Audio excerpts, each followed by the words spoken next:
A single dad veteran made a decision that would change everything.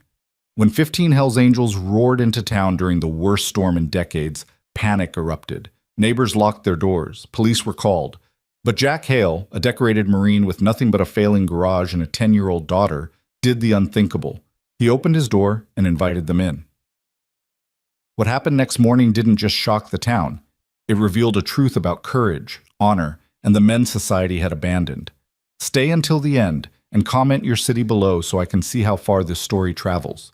The sky over Millbrook, Pennsylvania had turned the color of a fresh bruise, purple, black, and swollen with rain that hadn't fallen yet but threatened everything beneath it.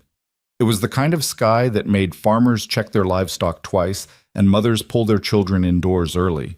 The kind of sky that came with warnings scrolling across television screens and emergency alerts buzzing through cell phones with an urgency that made your stomach tighten. Jack Hale stood in the open bay door of his auto repair shop, watching the storm clouds roll in like an invading army. The air smelled metallic, charged with electricity that made the hair on his forearms stand up. Thunder rumbled in the distance, not the friendly summer kind that announced afternoon rain, but the deep, threatening kind that spoke of violence and destruction. The kind of thunder that reminded him of artillery fire in places most Americans couldn't find on a map. "Dad, the weather lady says it's going to be really bad," Ella called from inside the shop.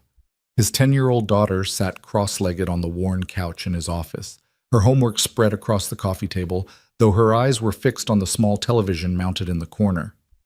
She said there's going to be winds up to 70 miles per hour and maybe tornadoes. Jack turned back toward her, his weathered face creasing into what he hoped was a reassuring smile. At 38, he looked older than his years, the kind of aging that came from carrying weight that had nothing to do with physical fitness. His dark hair was shot through with premature gray at the temples, and lines had etched themselves permanently around his eyes and mouth. Lines from squinting into desert sun, lines from grief, lines from the kind of stress that never quite left, even years after you thought you'd escaped it. "We'll be fine, sweetheart," he said, though he made a mental note to check the storm cellar behind the building. The shop was solid, built in the 1950s with thick concrete walls and a reinforced roof, but nature didn't care much about construction quality when it really wanted to make a point. "Finish your math homework. I'm going to close up the bay doors." The repair shop was modest, 2 bays, a small office, and a waiting area that had seen better days. Jack had bought it 3 years ago with his discharge pay and a small business loan he was still struggling to repay. The sign outside read, "Hale's Automotive Repair," in faded letters that needed repainting. Business was slow. It was always slow. Millbrook was a small town, population 3,847 according to the sign on Route 19, and most people took their cars to the dealership 20 miles away in the next county. Jack survived on locals who remembered him from high school, on elderly customers who appreciated his honest assessments, and on his ability to fix anything with an engine, no matter how stubborn. He hit the button to lower the first bay door, watching it descend with a grinding mechanical whir. The second door followed, sealing the shop against the coming storm. Through the small windows set high in the walls, he could see the sky growing darker by the minute. The streetlights along Main Street flickered on early, triggered by sensors that recognized the premature twilight. "Is Mom going to call?" Ella asked quietly. Jack's hand froze on the door lock. It was a question she asked less frequently now, but it still had the power to stop him cold. "I don't know, baby," he said, keeping his voice neutral. "The storm's pretty big. Cell service might go down." It was a careful answer, a diplomatic answer. The truth was that Sarah hadn't called in 6 months. The last time had been Ella's birthday in April, and even then the conversation had lasted less than 5 minutes before Sarah made an excuse about needing to go, about her new life in California being really busy right now. Jack had stopped making excuses for her absence about a year ago. Ella was smart enough to understand that her mother had chosen a different path, one that didn't include the daughter she'd left behind or the husband she'd divorced when the weight of his PTSD and their financial struggles became too much for her to carry. "It's okay," Ella said, turning back to her homework with a practiced casualness that broke Jack's heart. "I was just wondering." Jack crossed to the office and pressed a kiss to the top of her head. She smelled like the strawberry shampoo she'd insisted on buying last week, and the cinnamon gum she wasn't supposed to chew during homework time, but did anyway. "You're doing great on those fractions," he said, looking over her shoulder at the worksheet covered in careful pencil marks and the occasional eraser smudge. "Mrs. Patterson says I'm the best in class at math," Ella said, a note of pride creeping into her voice. "She says I think like an engineer." "That's because you're brilliant," Jack replied. "Takes after your old man." Ella giggled. "Dad, you barely passed algebra. You told me that story like 100 times." "Barely passed is still passing," Jack said with mock dignity. "And I'm great with numbers when they involve carburetors and compression ratios." The lights flickered once, twice, then steadied. Through the windows, Jack could see rain beginning to fall, tentatively at first, then with increasing intensity.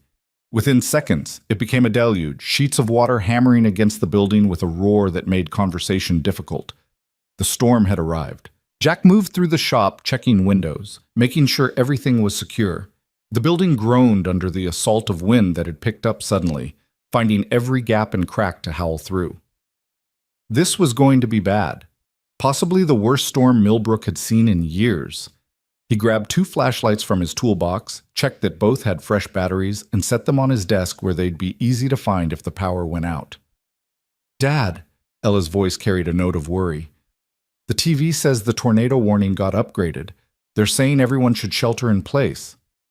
"We're good here," Jack assured her, though he was already calculating distances and timing. The storm cellar was accessible through a door in the back storage room, 15 feet of sprint through the shop if they needed it. "Come help me get some supplies together, just in case." They worked together gathering bottled water, the first aid kit, a battery-powered radio, and blankets from the storage closet. Jack added a box of granola bars and Ella's favorite stuffed rabbit, a worn creature named Mr. Whiskers she'd had since she was 3 and would never admit she still needed but always slept with. Preparation was something the Marine Corps had beaten into him until it became instinct. Proper preparation prevented poor performance, the 5 Ps his drill instructor had screamed at recruits until they recited it in their sleep. The rain hammered harder. The building shook with each gust of wind. Jack was considering whether they should move to the cellar when he heard it, a sound that cut through the storm's roar like a knife through fabric. The deep, throaty rumble of motorcycle engines. Not just 1 or 2, but many. A pack, a herd. A formation moving together through weather that should have kept any sensible person off the road. He moved to the window, wiping away condensation with his sleeve. Through the rain-blurred glass, he could barely make out shapes on Main Street. Motorcycles, heavy touring bikes built for long roads and hard weather, moving in a tight formation toward his shop. Lightning flashed, illuminating them for a split second in stark white light. Jack counted quickly, 15 bikes, maybe more, and they were all Harleys. "Dad, what is it?" Ella asked, sensing the sudden tension in his posture. Before Jack could answer, the lead motorcycle turned into his parking lot, followed by the others in perfect military precision. They pulled up to his bay doors in formation, engines rumbling even through the storm's noise. Through the rain and darkness, Jack could see the riders were soaked, their leather cuts dark with water, their bikes mud-splattered from hard riding through terrible conditions. The lead rider dismounted first, moving with the careful deliberation of someone who'd been riding too long in bad weather. Even from a distance, Jack could see the patches on the back of his vest. Lightning flashed again, and the image burned itself into Jack's vision, a skull with wings, stylized flames, and words he could read even through the rain. Hell's Angels Motorcycle Club. "Oh, hell," Jack breathed. Within seconds, panic erupted on Main Street like someone had triggered a silent alarm. Across the street, Mrs. Henderson, the 73-year-old widow who ran the antique shop, appeared in her window, saw the motorcycles, and vanished back inside so quickly Jack heard her door lock even through the storm. 2 doors down, Charlie Preston stood in the doorway of his hardware store, cell phone pressed to his ear, his face pale in the fluorescent light. He was calling the police. Jack knew it as surely as he knew his own name. Doors slammed up and down the street, lights flicked off in windows. Millbrook was a town of 3,000 souls that had never seen real trouble, where the most exciting thing to happen in recent memory was when teenagers had vandalized the high school mascot statue. The arrival of 15 Hells Angels in the middle of a catastrophic storm was the kind of thing that would be discussed for years. the kind of event that would define befores and afters in local history. "Dad, who are those people?" Ella asked, her voice small and uncertain. Jack's mind raced through options. The smart thing, the safe thing, would be to stay inside, keep the doors locked, wait for the police to arrive and handle it. These were Hell's Angels, for God's sake. The name alone carried weight, decades of reputation both earned and exaggerated. They weren't some weekend warrior riding club. They were an outlaw motorcycle club with chapters across the country and a history that included everything from charity runs to federal investigations. But as Jack watched, the lead rider removed his helmet, and Jack saw his face, weathered, exhausted, and soaked to the bone. The man was probably in his 50s, with a gray beard and lines around his eyes that spoke of years lived hard. He looked up at the storm with an expression Jack recognized intimately, the look of someone who'd pushed too far, who'd made a bad decision and now had to live with the consequences. Behind him, the other riders dismounted. They moved stiffly, obviously cold and exhausted. One younger rider was shaking, whether from cold or fear, Jack couldn't tell. An older biker near the back sat hunched on his bike, and even from a distance, Jack could see him coughing. Thunder crashed directly overhead, close enough that the building shook, and Ella yelped in surprise. The storm was directly on top of them now, and the weather service had been right. This was the kind of system that spawned tornadoes, that tore roofs off buildings and turned trees into projectiles. Jack looked at his daughter, safe in his office with her homework and her stuffed rabbit. Then he looked back at the 15 men standing in his parking lot in the worst storm Pennsylvania had seen in a decade. His dog tag hung around his neck. He never took it off, not even to sleep. It was a simple piece of metal stamped with his name, rank, and serial number. But years ago, in a workshop on leadership during his second tour in Afghanistan, an old sergeant major had given every Marine in attendance a second tag, this one custom made with 4 words: honor before fear. Jack had carried it through his remaining tours. He'd carried it through firefights and IED attacks, and long nights standing watch while his brother slept. He'd carried it through his medical discharge, through his divorce, through every hard day since coming home. Those 4 words had become his compass when nothing else made sense. Honor before fear. "Ella, stay here," Jack said quietly. "Dad, are you sure? Stay here, baby. Lock this door behind me. Don't open it for anyone but me." He grabbed a rain jacket from the hook by the door, though he knew it wouldn't do much good. "I'll be right back." "Dad, everyone's scared of them," Ella said, her voice trembling. "Charlie Preston is calling the cops." "I know." Jack pulled on the jacket. "But they're people, Ella, and people shouldn't have to face a storm like this alone." He unlocked the office door and stepped into the main shop. Behind him, he heard Ella lock the door as instructed, though he could feel her watching through the office window. He crossed to the bay door, his heart pounding hard enough that he could feel it in his throat. His hands shook slightly as he reached for the button. Not from fear exactly, but from the weight of the decision he was making. Every rational part of his brain screamed at him to stop. These were Hell's Angels, outlaw bikers, men who lived by their own rules and had a reputation that preceded them like a shadow. This was stupid. This was dangerous. This could end badly in 100 different ways. But Jack's finger was already pressing the button. The bay door began to rise with a grinding mechanical whir that sounded impossibly loud in the storm-filled night. Rain hammered through the widening gap, blown horizontal by wind that was approaching dangerous speeds. Through the opening, Jack could see the 15 riders watching him with expressions ranging from surprise to suspicion to something that might have been desperate hope. The lead rider took a step forward, his hands visible and empty at his sides, a gesture of peace that Jack recognized from 1,000 tense encounters in war zones. He was big, probably 6'2" and solid, with the kind of build that came from years of physical work rather than gym workouts. His vest was heavy leather, worn soft with age and weather, adorned with patches that told a story Jack didn't know how to read. When the door was halfway up, Jack ducked under it and stepped out into the storm. Rain hit him like a physical force, soaking through his jacket in seconds. The wind tried to push him backward, and he had to brace himself against the building.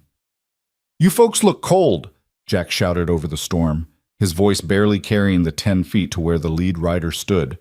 "You're welcome to come inside." For a moment, nobody moved. The riders looked at each other, then back at Jack, as if trying to determine whether this was a trap, whether he was serious, whether this mild-mannered mechanic standing in the rain was really inviting 15 Hells Angels into his shop in the middle of a catastrophic storm. The lead rider took another step forward, close enough now that Jack could see his eyes. Sharp blue, intelligent, and deeply weary. "You sure about that, brother?" he asked, his voice carrying a Texas drawl. "A lot of folks see these patches and make assumptions." "I see 15 people getting hammered by a storm that's only going to get worse," Jack replied. He had to shout now. The wind was screaming through the gap between buildings, carrying rain in sheets. "I see riders who need to get out of this weather before someone gets hurt. What you're wearing doesn't change that." Across the street, lights blazed on in the sheriff's office.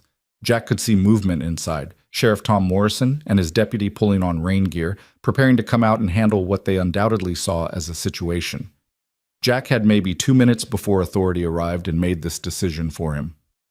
"We're not here to cause trouble," the lead rider said. His eyes flicked past Jack to the shop, then to the street where neighbors were watching from windows. "And we damn sure don't want to bring trouble to someone offering help. Maybe we should just—" "No." Jack's voice carried a note of command that surprised him. The voice of the staff sergeant he'd been a lifetime ago. The voice that had given orders to men in combat. "You're not riding another mile in this. That storm front is rotating. Weather Service says possible tornadoes. You're coming inside and we're not debating it." Lightning split the sky so close that the thunder was instantaneous, a crack that felt like the sky breaking open. The younger rider who'd been shaking lost his footing, stumbling against his bike. 2 of the other riders caught him, holding him steady.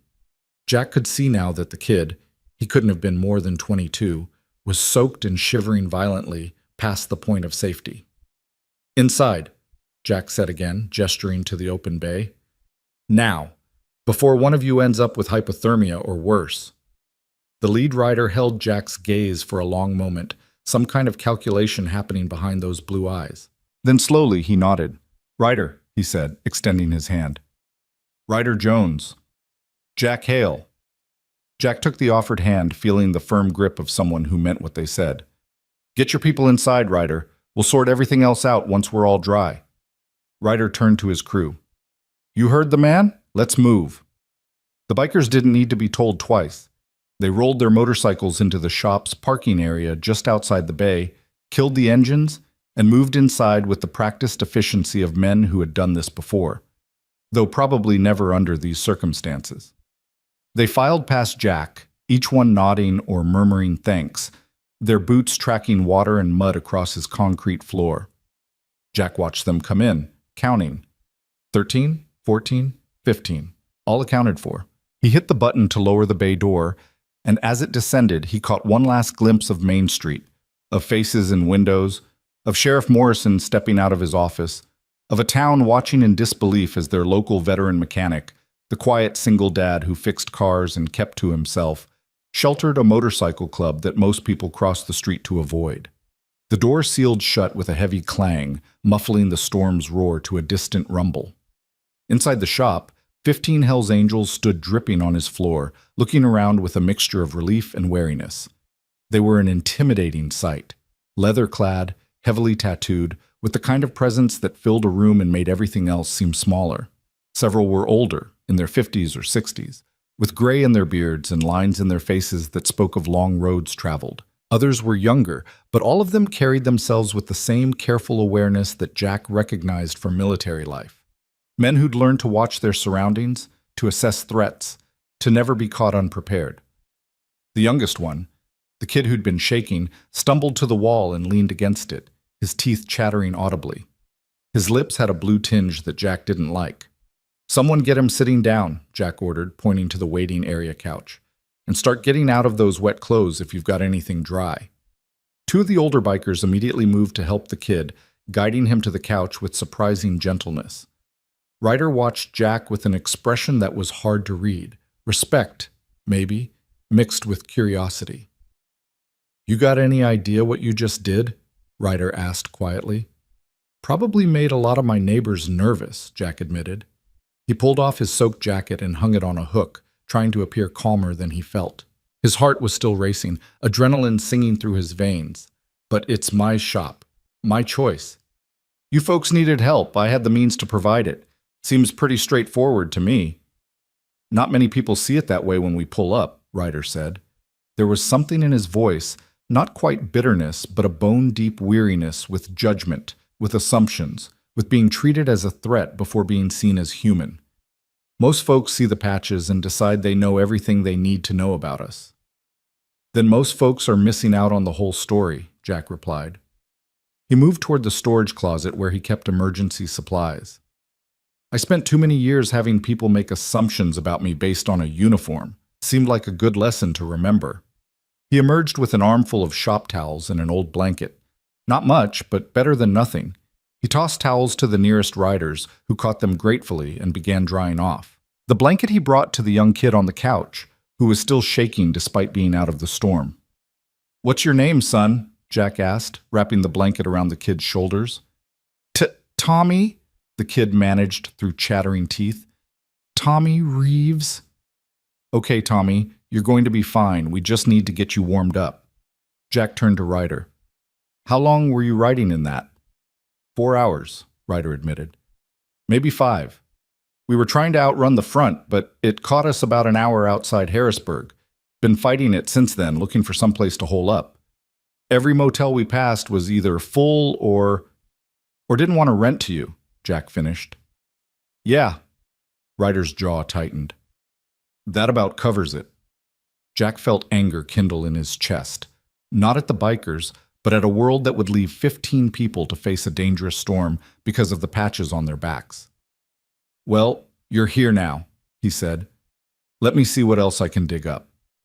He headed toward his office, where Ella would be waiting, probably scared and confused and needing reassurance that her dad hadn't lost his mind. As he approached the door, he could see her face pressed against the office window, her eyes wide as she watched the Hells Angels filling the shop. Jack knocked softly. "It's me, baby. Open up." The lock clicked, and Ella pulled the door open.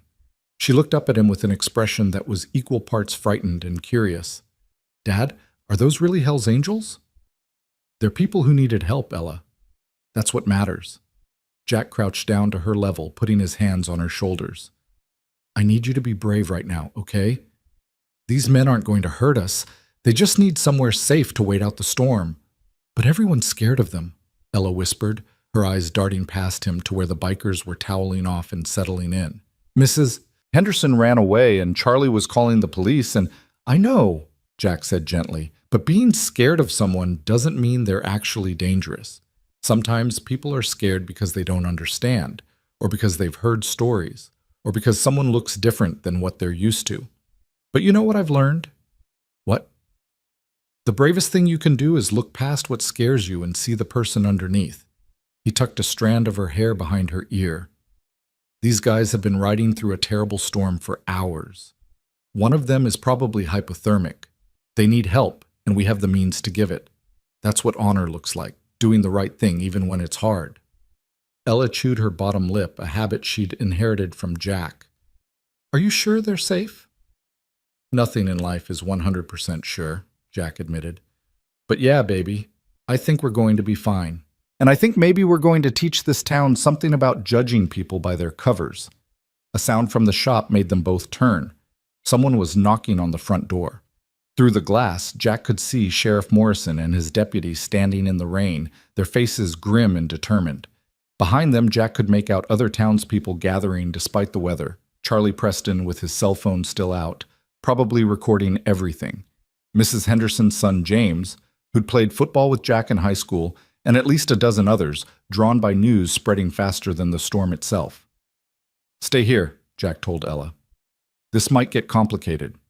He crossed the shop, very aware of 15 pairs of eyes watching him, very aware that what happened in the next few minutes would set the tone for everything that followed. Ryder had moved to stand near his crew, his posture protective but not threatening, a man ready to defend his people but hoping it wouldn't come to that. Jack unlocked the front door and opened it just enough to lean out. Rain immediately soaked the side of his face. "Evening, Tom." Sheriff Tom Morrison was 63 years old, 3 months from retirement, and had never dealt with anything more serious than drunk drivers and the occasional domestic dispute. He looked at Jack with a mixture of concern and frustration. "Jack, what in God's name are you doing?"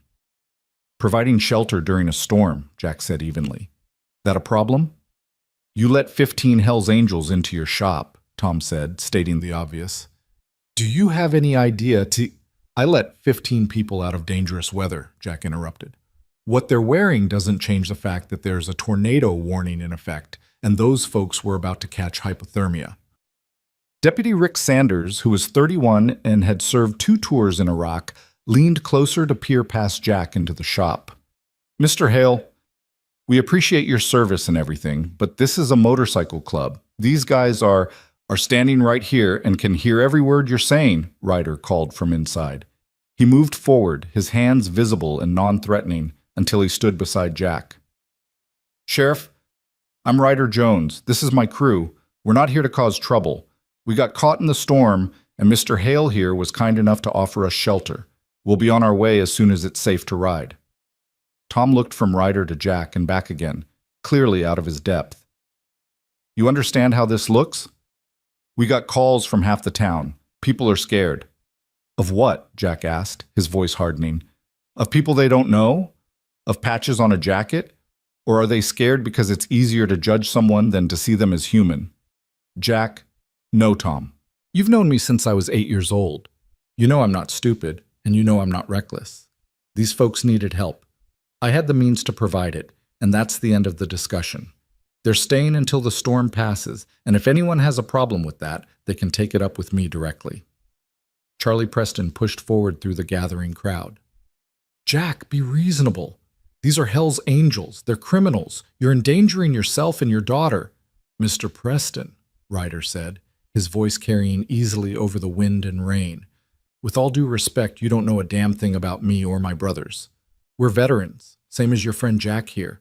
We wear these cuts, and people make assumptions, but that doesn't change the fact that every man in this shop served this country. We're not criminals. We're just people who ride motorcycles and look out for each other." "Veterans?" Deputy Sanders said, skepticism clear in his voice. Ryder reached for his wallet, moving slowly, clearly, so no one would mistake it for a threat, and pulled out a worn military ID card. "Sergeant Ryder Jones, United States Marine Corps, 1988 to 2012. 24 years of service, 2 tours in Desert Storm, 3 in Iraq, 2 in Afghanistan. Most of my guys in there have similar stories. We're not the enemy, officer. We're just tired." The deputy took the ID, examined it, and passed it to Sheriff Morrison. Tom studied it for a long moment, then looked up at Ryder with a new expression. Not quite respect, but at least recognition of shared experience. "You're a Marine?" "Was a Marine," Ryder corrected. "These days I'm just a rider trying to stay dry." "Once a Marine, always a Marine," Jack said quietly. "Isn't that what they say?" Tom handed the ID back to Ryder and sighed, the sound of a man who'd just had his evening get infinitely more complicated. "Jack, you're sure about this?" "Completely," Jack replied without hesitation. "And you," Tom said, pointing at Ryder, "you and your crew are going to behave? No trouble?" "No trouble, Sheriff," Ryder promised. "You have my word." Tom looked at the crowd gathering behind him, at scared faces and suspicious eyes, at a town that had already made up its mind about who these strangers were. "All right," he said finally. "They can stay until the storm passes, but Jack, if anything, and I mean anything, goes wrong, you call me immediately. Understood?" "Understood," Jack agreed. The sheriff and his deputy retreated to their vehicle, but the crowd didn't disperse. If anything, more people arrived, drawn by curiosity and concern and the kind of instinct that makes humans gather to watch when something unusual happens. Jack could see phones out, recording, taking pictures. This would be all over social media within minutes if it wasn't already. "Ignore them," Ryder said quietly as Jack closed and locked the door. "They'll get bored eventually." "Maybe," Jack replied, though he doubted it. Small towns had long memories and loved stories. This one would be repeated for years. The night Jack Hale let the Hells Angels into his shop during the worst storm in decades. He turned back to the bikers gathered in his space. They were watching him with expressions that ranged from gratitude to wariness, to something that might have been shame. Men who'd learned not to expect kindness, who'd been turned away so often that acceptance felt like a trap. "All right," Jack said, clapping his hands together. "Let's get practical. I've got more towels in storage and I can make coffee. It's not much, but it's hot and it's wet. Anyone hurt? Anything that needs immediate attention?" The bikers looked at each other, then at Ryder, who seemed to be their spokesman. "Tommy needs warming up," Ryder said, gesturing to the young man wrapped in Jack's blanket. "And Brick's been coughing for the last hour. Probably just a cold, but let me see." Jack crossed to the older biker Ryder had indicated, a massive man in his 60s, with a gray beard that reached his chest and hands the size of dinner plates. "I'm Jack. That cough sounds rough." "It's nothing," Brick rumbled, his voice like gravel in a cement mixer. Then he started coughing again, a wet, rattling sound that Jack didn't like at all. "How long you been sick?"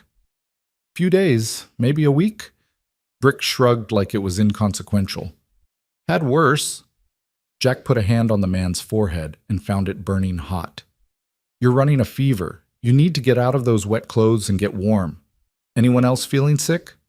Most of the bikers shook their heads, though a few looked like they were probably fighting the same cold Brick had.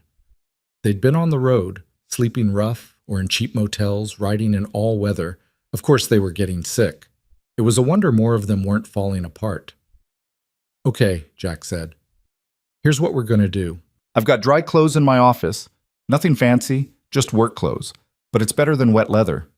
You're all welcome to change. I'll get that coffee going, and I've got some canned soup we can heat up. Not gourmet, but it'll put something hot in your stomachs." "You don't have to do all this," one of the younger bikers said. He was maybe 30, with intricate tattoos covering both arms, and a facial scar that looked like it had come from something sharp. "You already did more than enough by letting us in." "Yeah, well, I let you in, so now you're my responsibility until this storm passes," Jack replied. "Marines don't do half measures. Either I help or I don't. I chose to help, so we're doing this right."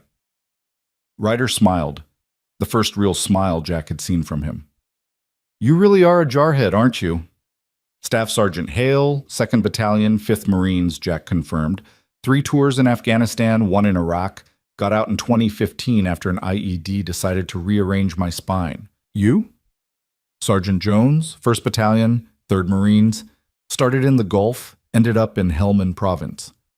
Ryder extended his hand again, and this time when Jack shook it, there was a different quality to the gesture, the recognition of shared experience, of brotherhood forged in combat. "Good to meet you, brother."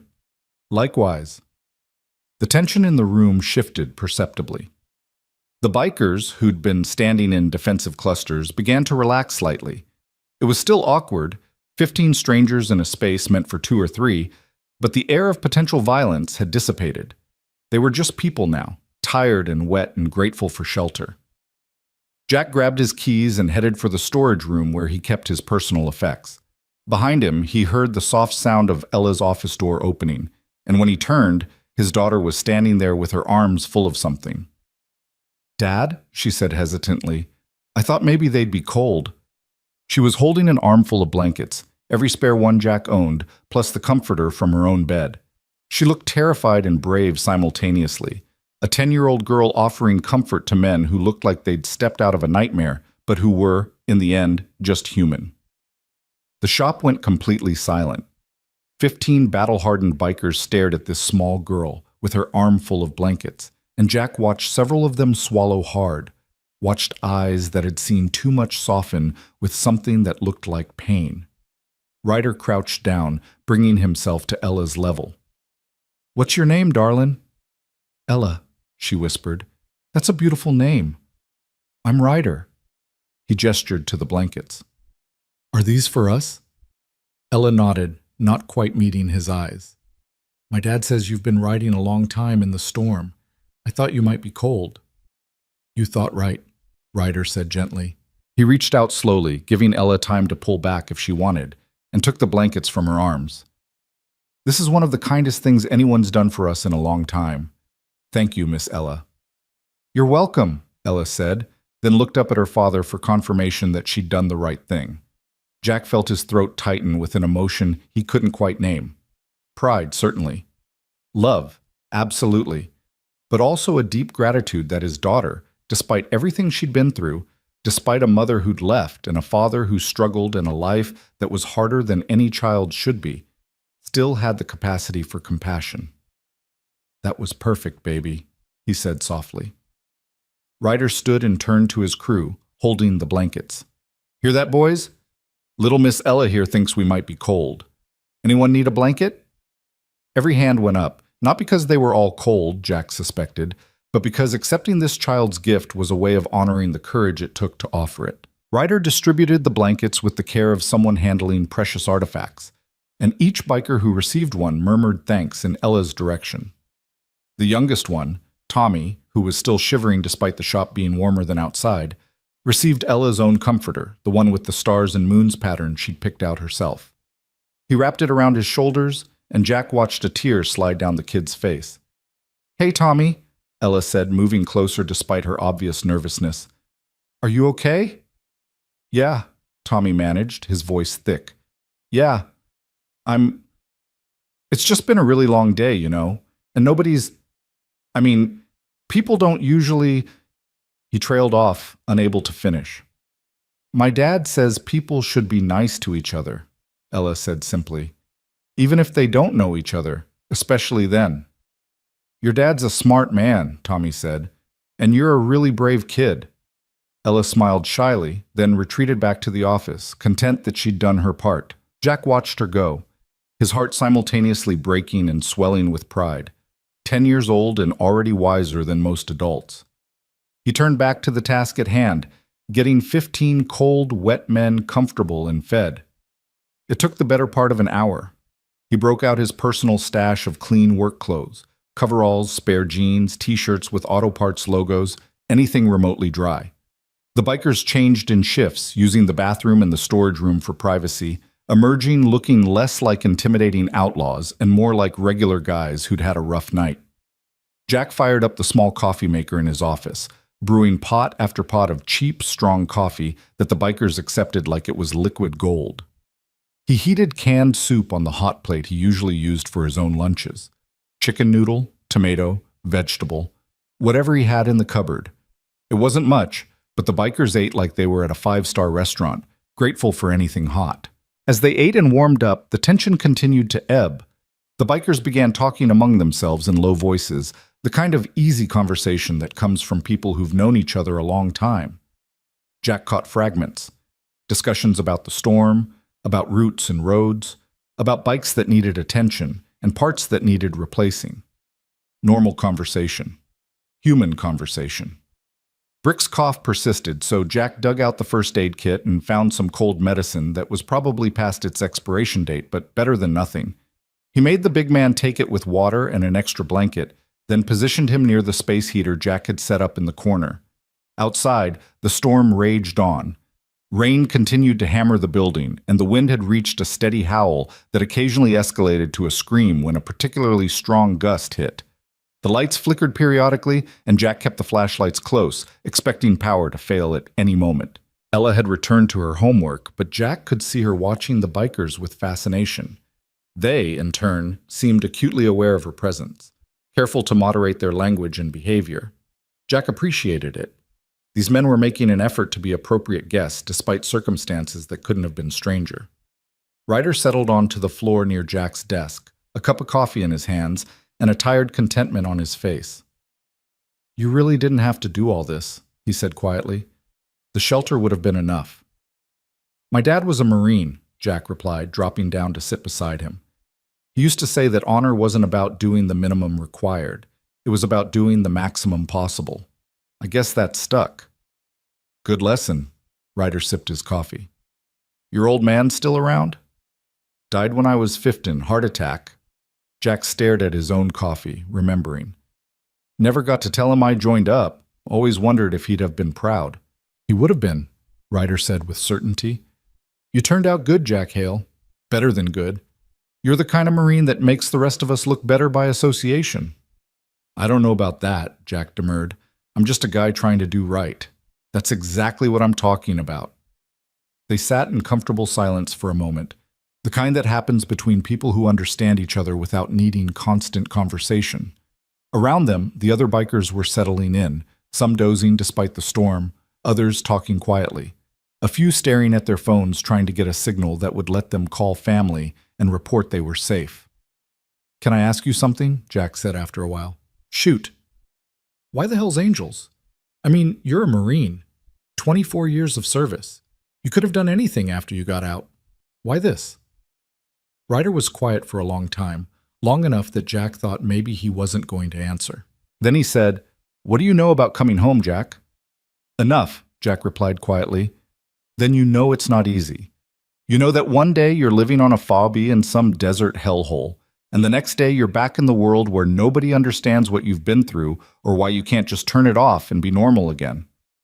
You know about the nightmares and the way loud noises make you reach for weapons that aren't there anymore. You know about feeling like a stranger in your own country." Jack nodded. He knew all of that intimately. "Well, after I got out, I tried the normal thing. Got a job at a factory, tried to settle down. But I couldn't make it work.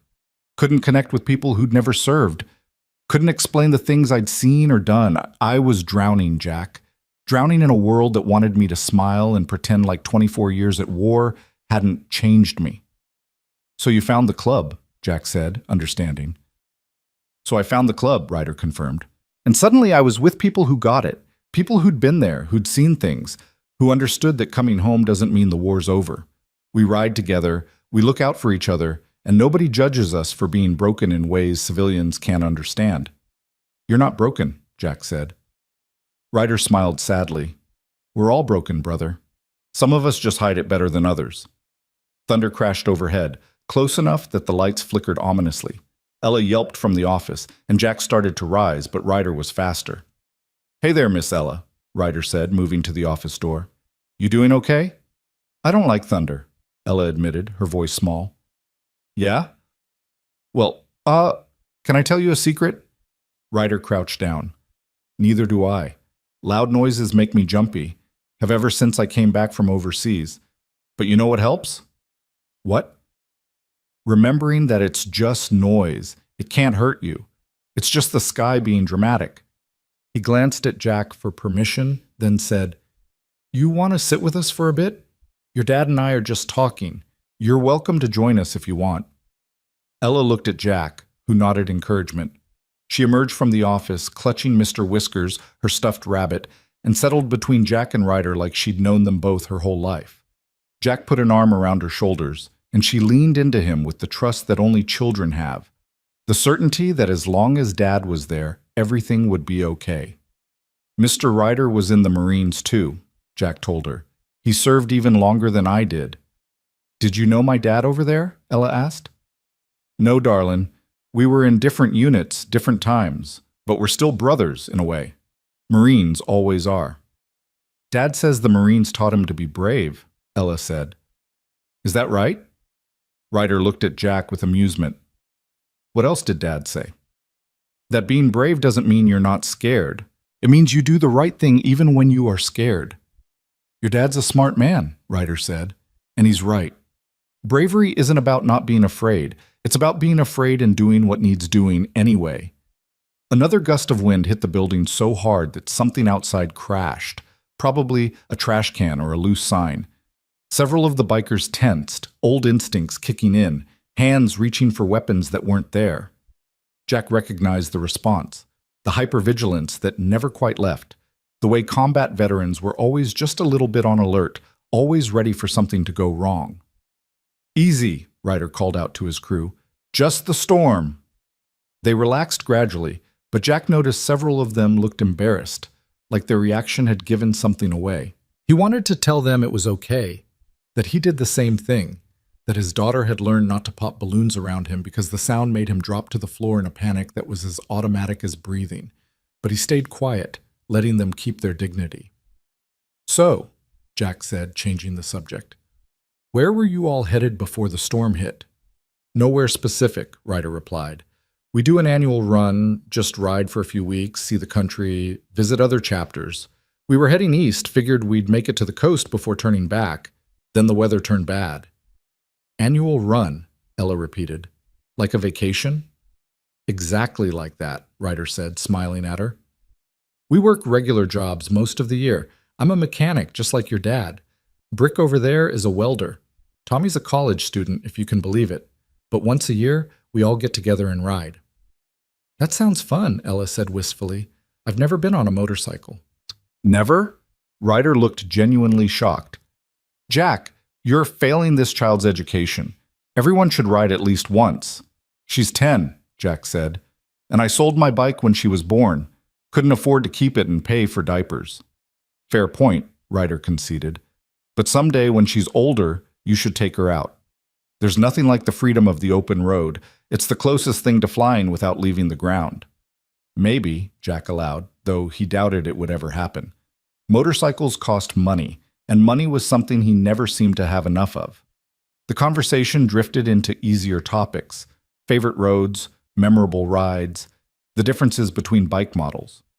Jack found himself relaxing despite the circumstances, found himself enjoying the company of these men he'd known for less than 2 hours, but who felt, in some strange way, familiar. They had that same dark humor he remembered from the Corps, the same way of dealing with hardship through jokes and stories, the same brotherhood that came from shared experience.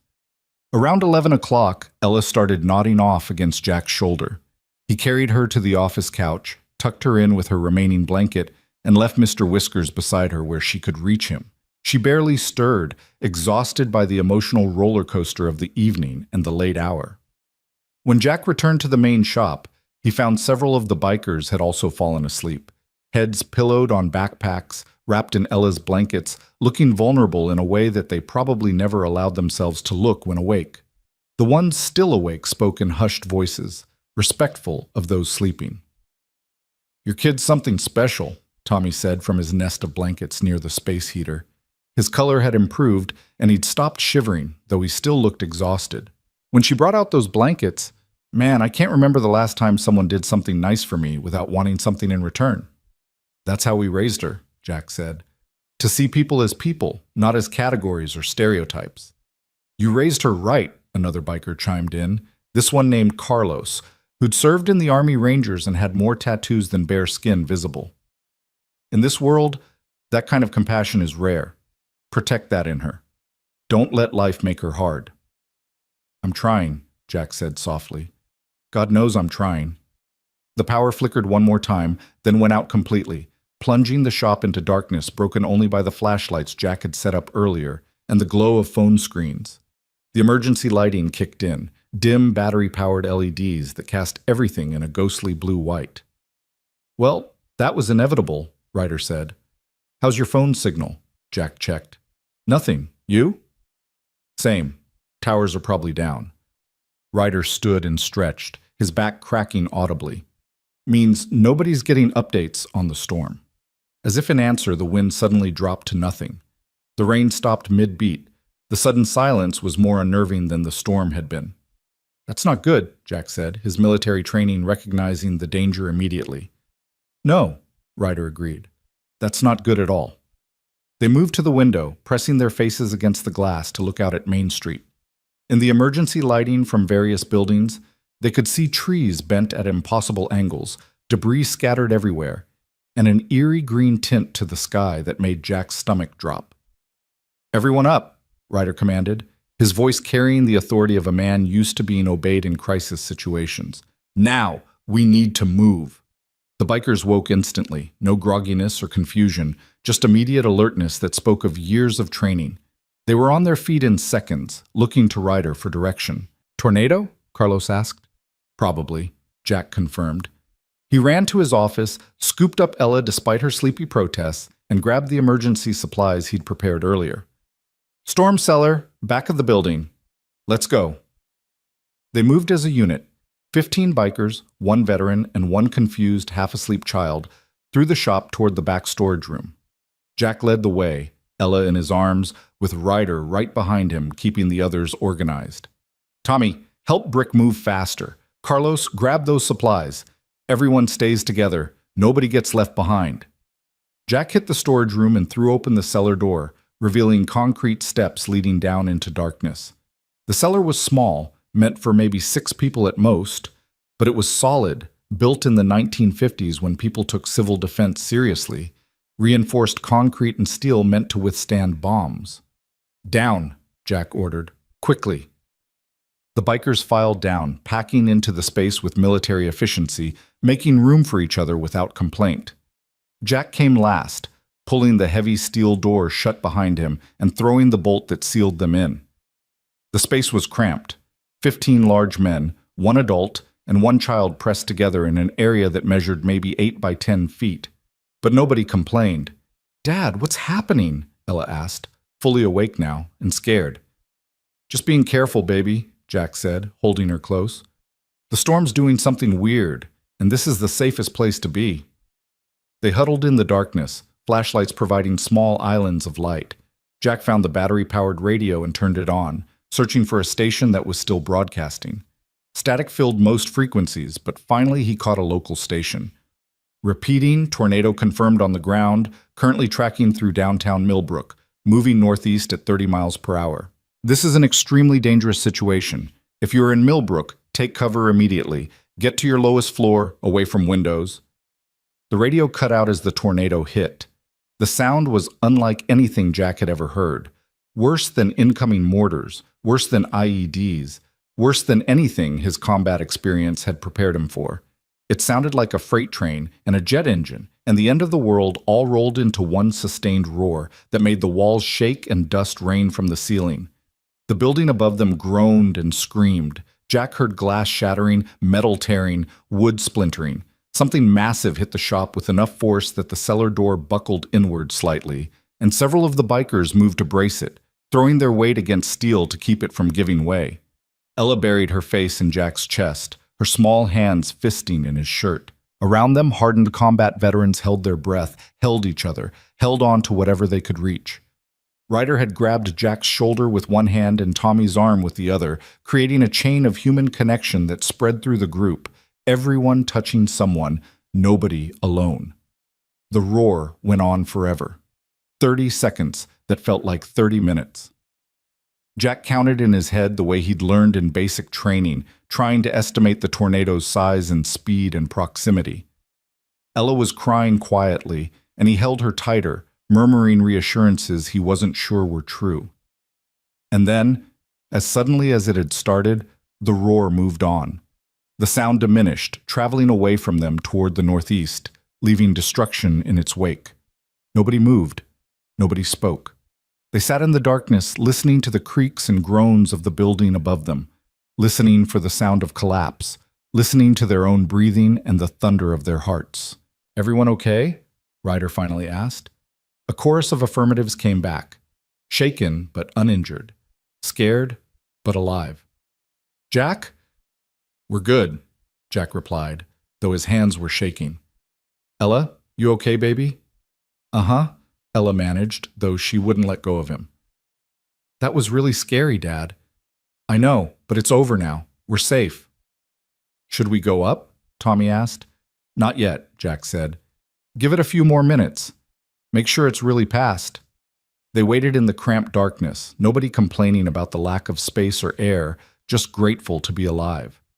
Jack found himself thinking about the shop above them, his livelihood, his investment, everything he'd built since leaving the military.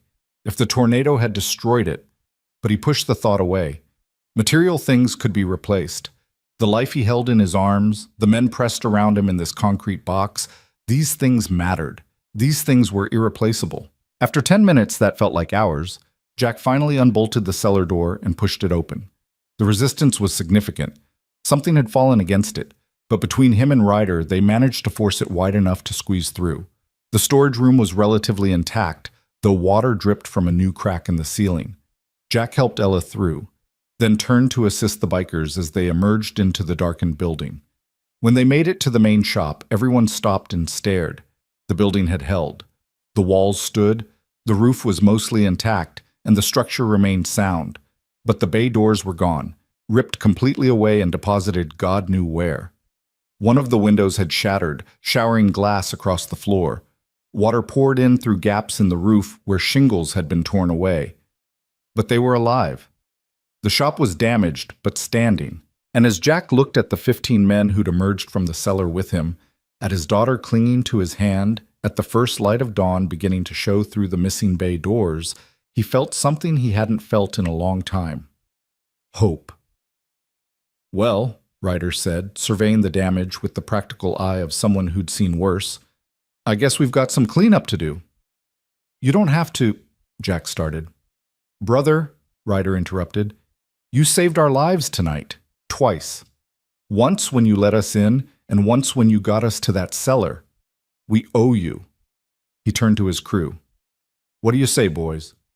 Feel like returning a favor?" Every single biker nodded. As dawn broke over Millbrook and the residents emerged to survey the damage the tornado had wrought, they would find something they never expected to see: 15 Hells Angels working alongside a single dad veteran, beginning the long process of rebuilding what the storm had broken. But that was a story for the morning. For now, in the pre-dawn darkness, a different kind of brotherhood had been forged. One built on trust, on compassion, on the simple act of opening a door when everyone else had theirs locked tight. Jack Hale had made a choice guided by 4 words engraved on a dog tag: honor before fear. He had no idea yet just how much that choice would change everything. The first rays of sunlight filtered through the gaping holes where Jack's bay doors had been, painting the destruction in shades of gold and amber that made everything look almost beautiful if you didn't look too closely at the details. Jack stood in the opening, surveying what remained of Main Street with a hollow feeling in his chest that had nothing to do with physical injury and everything to do with the crushing weight of reality settling over him like a wet blanket. Millbrook looked like a war zone. Not the sanitized version you saw in movies, but the real thing, the kind Jack remembered from Helmand Province after particularly bad engagements. Trees that had stood for 100 years lay across the street like fallen soldiers, their root systems exposed and vulnerable. The hardware store's roof had partially collapsed, leaving Charlie Preston's building looking like a dollhouse someone had stepped on. Cars sat overturned in positions they'd never reached under their own power. Power lines draped across everything like deadly spider webs, sparking occasionally with blue-white flashes that made Jack's teeth ache. Mrs. Henderson's antique shop had lost its entire front window display, and he could see furniture scattered across the sidewalk, Victorian chairs and Depression-era lamps lying in puddles like drowning victims. The old maple tree in front of the post office, the one that had been planted when the town was founded in 1847, had been snapped in half 20 feet up, its crown driven through the roof of the building next door like a spear. "Jesus," Ryder breathed, coming to stand beside Jack. His voice carried the same hollow note that Jack felt. "Looks like Fallujah after the Marines came through." "Yeah," Jack agreed quietly. "Yeah, it does." Behind them, the other bikers emerged one by one, each stopping to stare at the devastation with expressions that ranged from shock to grim acceptance. These were men who'd seen destruction before, who'd walked through the aftermath of bombs and artillery strikes. But there was something uniquely terrible about seeing it happen to an American town, to a place that was supposed to be safe. Ella squeezed between Jack and Ryder, still clutching Mr. Whiskers, her eyes going wide as she took in the scene. "Dad, is everyone okay?" It was the question Jack had been dreading because he didn't know the answer. The tornado had carved a path right through downtown. There were at least 50 buildings in its track, and God only knew how many people had been inside them when it hit. The sheriff's office was dark, either without power or empty. He couldn't tell which. No emergency vehicles were visible yet, though Jack could hear sirens in the distance, coming closer. "I don't know, baby," he said honestly, "but we're going to find out, and then we're going to help whoever needs it." Movement across the street caught his attention. A door opened in one of the buildings that looked relatively intact, and a figure stumbled out. Mrs. Henderson, moving like someone who'd just been through a washing machine, her white hair disheveled and her dress torn. She made it 3 steps before her knees gave out, and she went down hard on the debris-strewn sidewalk. Jack was moving before he consciously decided to, his combat medic training overriding everything else. He covered the distance in seconds, Ryder matching him stride for stride, and they reached Mrs. Henderson just as she was trying to push herself up on shaking arms. "Easy now," Jack said, putting a hand on her shoulder. "Mrs. Henderson, it's Jack Hale. Are you hurt?" The old woman looked up at him with eyes that were glazed with shock. Jack? Oh, Jack, it was so loud. The noise. And my shop. All my beautiful things. I know, Jack soothed. He ran through a quick assessment, checking for obvious injuries. No bleeding he could see, no obvious breaks. Can you tell me where you hurt? Everywhere, she whispered. But nothing's broken. I hid in my bathroom, just like they said to do on the television.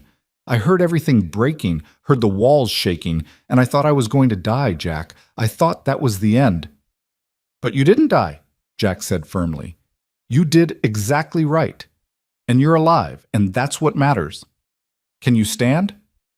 With Jack and Ryder's help, Mrs. Henderson got to her feet, though she swayed dangerously. Ryder kept a steady hand on her elbow, his expression gentle in a way that transformed his weathered face. Ma'am, I'm Ryder, he said. Why don't we get you somewhere you can sit down properly? Do you have anyone we should call? Mrs. Henderson blinked at him, seeming to really see him for the first time. Her eyes went to the Hells Angels patch on his vest, still visible, even though he'd changed into dry clothes, his cut now worn over a borrowed t-shirt from Jack's collection. Jack watched her face cycle through confusion, recognition, and then something that looked like embarrassment. You're one of them, she said. One of the motorcycle men from last night. I called you criminals. I said Jack was a fool for letting you in his shop. Yes, ma'am, Ryder said evenly. You did say that. And here you are helping me, Mrs. Henderson's voice cracked. Here you are, and I was so hateful, and— Ma'am, Ryder interrupted gently. You were scared. People say things when they're scared. What matters is right now, and right now you need help. So let's worry about getting you safe and leave the apologies for later when everyone's had some sleep. More doors were opening now along Main Street. People emerged like survivors of some apocalyptic event, stumbling over debris, calling for neighbors, searching for loved ones. Jack saw James Henderson, Mrs. Henderson's son, come running from a side street, his face pale with terror until he spotted his mother. The relief that crossed his features was so profound that Jack felt it in his own chest. Mom! James reached them at a dead sprint. Mom, thank God, I've been trying to call. The lines are down, and I thought, I'm fine, Mrs. Henderson assured him, though she clung to her son with the desperate strength of someone who genuinely thought they might never see their family again. These men helped me. Jack and his friend. James looked at Jack with gratitude. Then his eyes landed on Ryder, and the recognition hit. Jack watched James's expression shift, surprise, confusion, and then a dawning understanding that looked almost painful. You're the bikers from last night, James said. That's right, Ryder confirmed. I was in the crowd, James admitted, his voice thick with shame. I was one of the people saying Jack was crazy for letting you in. I said you were dangerous. I said— He stopped, swallowed hard. I'm sorry. I was wrong. Like I told your mother, apologies can wait, Ryder said. Right now, let's make sure everyone's accounted for. You got somewhere safe you can take her? My house is outside the damage path, James said. Mom, come on, let me get you home.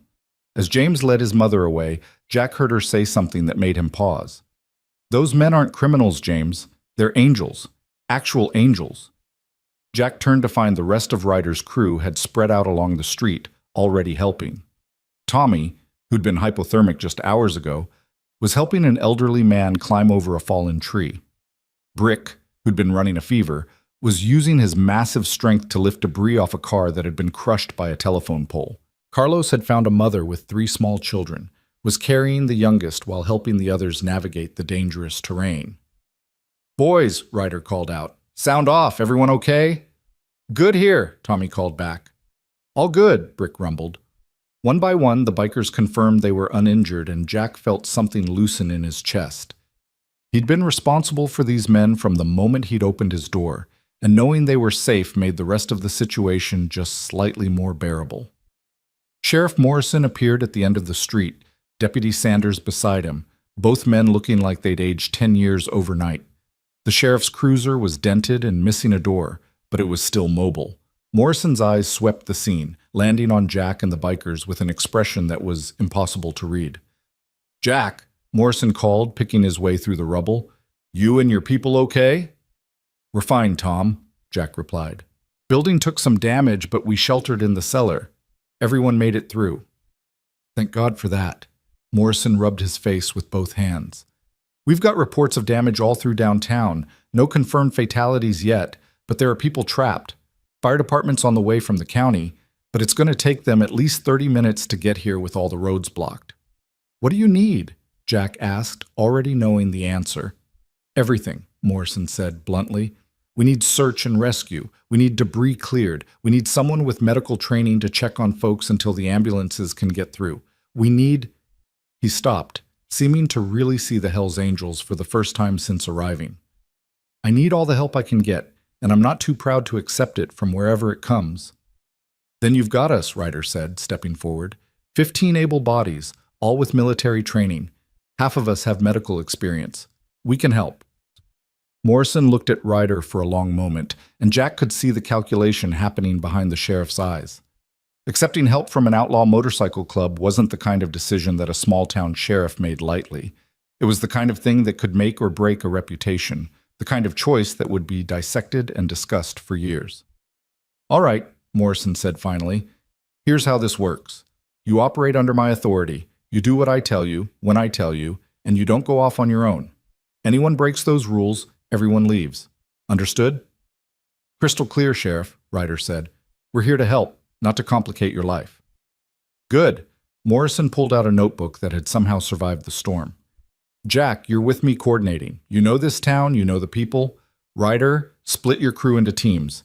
I need search and rescue at the Presbyterian Church, roof collapse, possibly people inside. I need debris clearance on Oak Street so emergency vehicles can get through.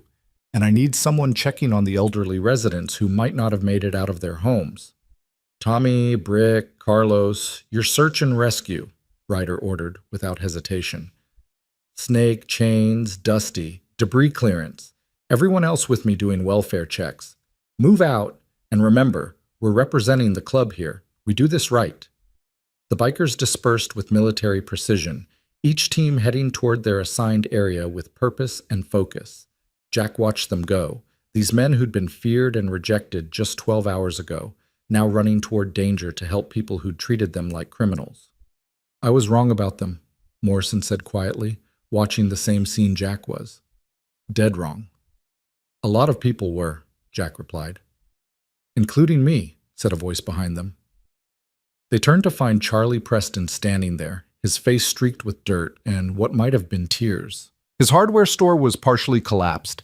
The inventory Jack could see through the gaps was destroyed, and the man looked like his world had ended. "Jack, I owe you an apology. I said terrible things last night. I called the cops on you. I tried to get those men thrown out into the storm, and if you'd listened to me, they'd have been out there when the tornado hit. They'd probably be dead." "But they're not," Jack said. "That's what matters." "And now they're helping," Charlie continued, his voice breaking. "Now they're risking themselves to help us, even after how we treated them. What kind of men do that?" "Good ones," Jack said simply. "The kind who know that doing the right thing isn't conditional on being treated right." A crash from down the street made them all turn. The search and rescue team had reached the Presbyterian Church, and Jack could see the building was in bad shape. The distinctive white steeple that had been a landmark for generations had been twisted at an angle, and the roof had partially caved in on the eastern side. Sunday services would have been empty. It was Monday morning, but Pastor Williams lived in the rectory attached to the church, and his wife Sarah was there too, along with their teenage daughter Emma. "Tom, we need to get over there," Jack said urgently. They ran, Morrison and Sanders and Jack, with Charlie following because he couldn't seem to do anything else. By the time they arrived, Tommy was already coordinating the rescue effort with the calm competence of someone who'd done this before in far worse circumstances. "Building's unstable," Tommy reported. "Roof could come down any second, but we've got voices, at least 2 people, maybe 3. They're trapped in what I think is the living quarters, eastern side, probably under debris." "Can we get to them?" Morrison asked. "Yeah, but it's going to be tight. And we need to shore up that section of roof before we go in, or the whole thing comes down." Tommy's eyes scanned the wreckage, calculating angles and weights and risks. "Brick, we need support beams. Anything that'll hold weight. Check the hardware store. On it, Brick called, already moving. Jack stepped forward. I'm going in with you. Jack, you don't have to... Morrison started. Yes, I do, Jack interrupted. I know the Williams family. Emma babysits Ella sometimes. If she's in there scared, she needs to hear a familiar voice. Tommy looked at Jack, assessing, then nodded. You ever do structural rescue? Afghanistan 2012, building collapse after a rocket attack. I've done it. Good enough for me. Ryder, we need someone else. Who's got small building experience? Carlos, Ryder said immediately. He was a construction engineer before he joined the club. Carlos. The tattooed biker jogged over, listened to a 30-second briefing, and nodded. Show me what we're working with. For the next 15 minutes, Jack watched Tommy and Carlos work with the kind of professional competence that made Morrison's earlier concerns about criminals look absurd. They were systematic, careful, and clearly knew exactly what they were doing. Brick returned with an armful of 2x4s from Charlie's destroyed inventory, and they constructed a temporary support system that would give them maybe 20 minutes before the roof gave way completely. That's all the time we've got, Tommy said. In and out, fast and clean. Jack, you're with me. Carlos, you're back up in case we need to hand victims out. Brick, you hold those supports no matter what. If that roof shifts, you yell and we all run. Clear? Everyone confirmed they understood. Jack pulled on a pair of work gloves someone handed him and followed Tommy into the collapsed structure. The interior was a nightmare of splintered wood, shattered glass, and crumbled plaster. Water dripped from broken pipes. Electrical wires hung loose and dangerous. Every surface was unstable. Every step a calculated risk. Hello? Jack called out. Pastor Williams? Sarah? Can you hear me? Here. The voice was faint but distinct. We're here. Please, our daughter's hurt. Tommy and Jack followed the voice, crawling over debris, squeezing through gaps, their flashlights cutting through the dust-thick air. They found them in what had been the rectory's living room, Pastor Williams covering his wife and daughter with his own body as the ceiling had come down. The pastor's back was bleeding from where something sharp had caught him, but he hadn't moved, hadn't left his family exposed. Emma was pinned under a beam, her leg twisted at an angle that made Jack's stomach turn.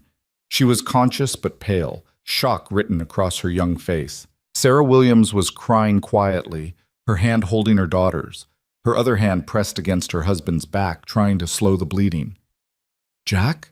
Emma whispered. Is that you? Yeah, sweetheart, it's me, Jack said, forcing his voice to stay calm and reassuring. We're going to get you out of here, okay? This is my friend Tommy. He knows what he's doing.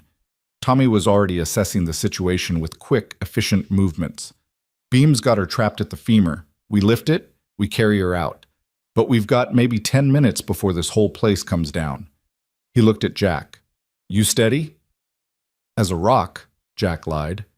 His hands were shaking, his heart racing, memories of other rescues, some successful, some not, threatening to overwhelm him. But Emma needed him steady, so steady as what he'd be. Okay. On 3, we lift. Pastor, soon as that beam's clear, you grab your daughter and move. Don't worry about being gentle. Just move. Sarah, you help him. Jack and I will be right behind you. Tommy positioned himself. 1, 2, 3. They lifted. The beam was heavier than Jack expected, easily 200 pounds of solid wood, and his back screamed in protest. The old injury from the IED flared hot and vicious, but he gritted his teeth and held. Tommy grunted with effort beside him, muscles straining, face going red. Pastor Williams didn't hesitate. He scooped Emma up despite her cry of pain and started moving. Sarah followed, and then Tommy and Jack were backing out, still holding the beam, moving as fast as they dared through the unstable structure. Roof's shifting, Brick's voice boomed from outside. You got maybe 2 minutes. Go, go, go, Tommy shouted. They burst out of the building in a scramble of movement, Carlos catching Emma from her father's arms, everyone running clear. Jack and Tommy dropped the beam and ran the last 20 feet just as the temporary supports gave way and the roof collapsed inward with a sound like the world ending. Jack hit the ground hard, rolled, came up gasping. Tommy was beside him, and they were both covered in dust and dirt but alive. The Williams family was being attended to by Ryder and several other bikers. Emma was crying but conscious. Pastor Williams was standing despite his injuries, his arm around his wife, all three of them staring at the collapsed church with expressions of numb shock. "Thank you," Pastor Williams said, turning to Jack and Tommy. His voice was rough with emotion. "Thank you. You saved our lives." "Thank your builder," Tommy replied, breathing hard. "That rectory was solid. Gave us the time we needed." "No," the pastor said firmly. "Thank you, and thank God for sending you when we needed you most." He looked at Tommy's vest, at the Hells Angels patch clearly visible. "I've been a pastor for 30 years. I've preached a lot of sermons about not judging people by appearances. Today, God sent me a reminder that I needed to practice what I preach." Morrison's radio crackled to life. "Sheriff, this is Fire Chief Watson. We're 5 minutes out, but Oak Street is completely blocked. We can't get through."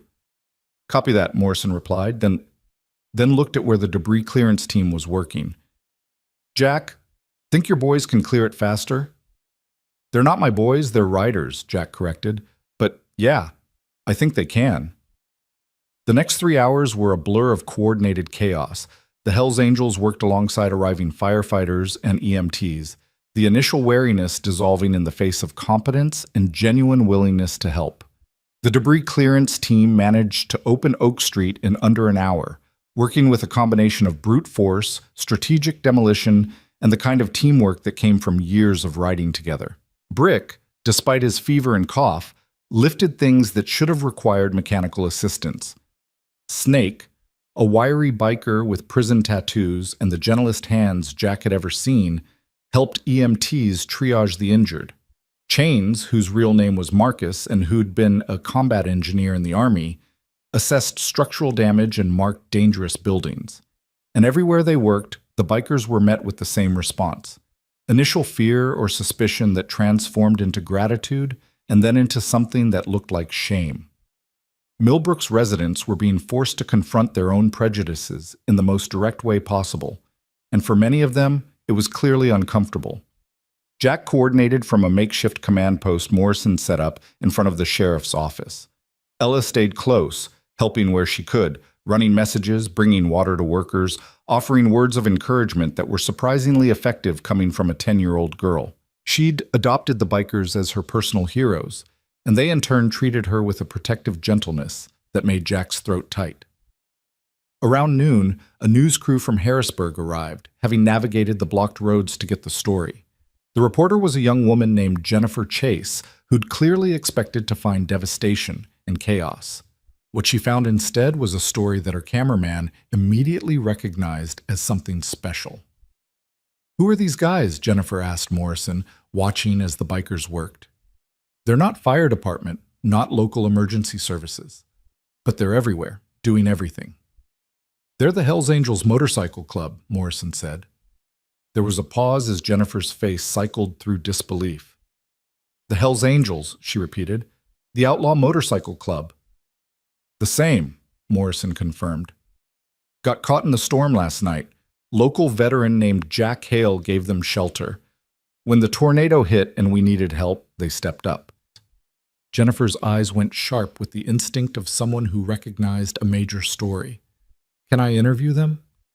"That's up to them," Morrison said. "But you should know, these men are veterans. Every single one of them served. They're not the stereotypes you might be expecting."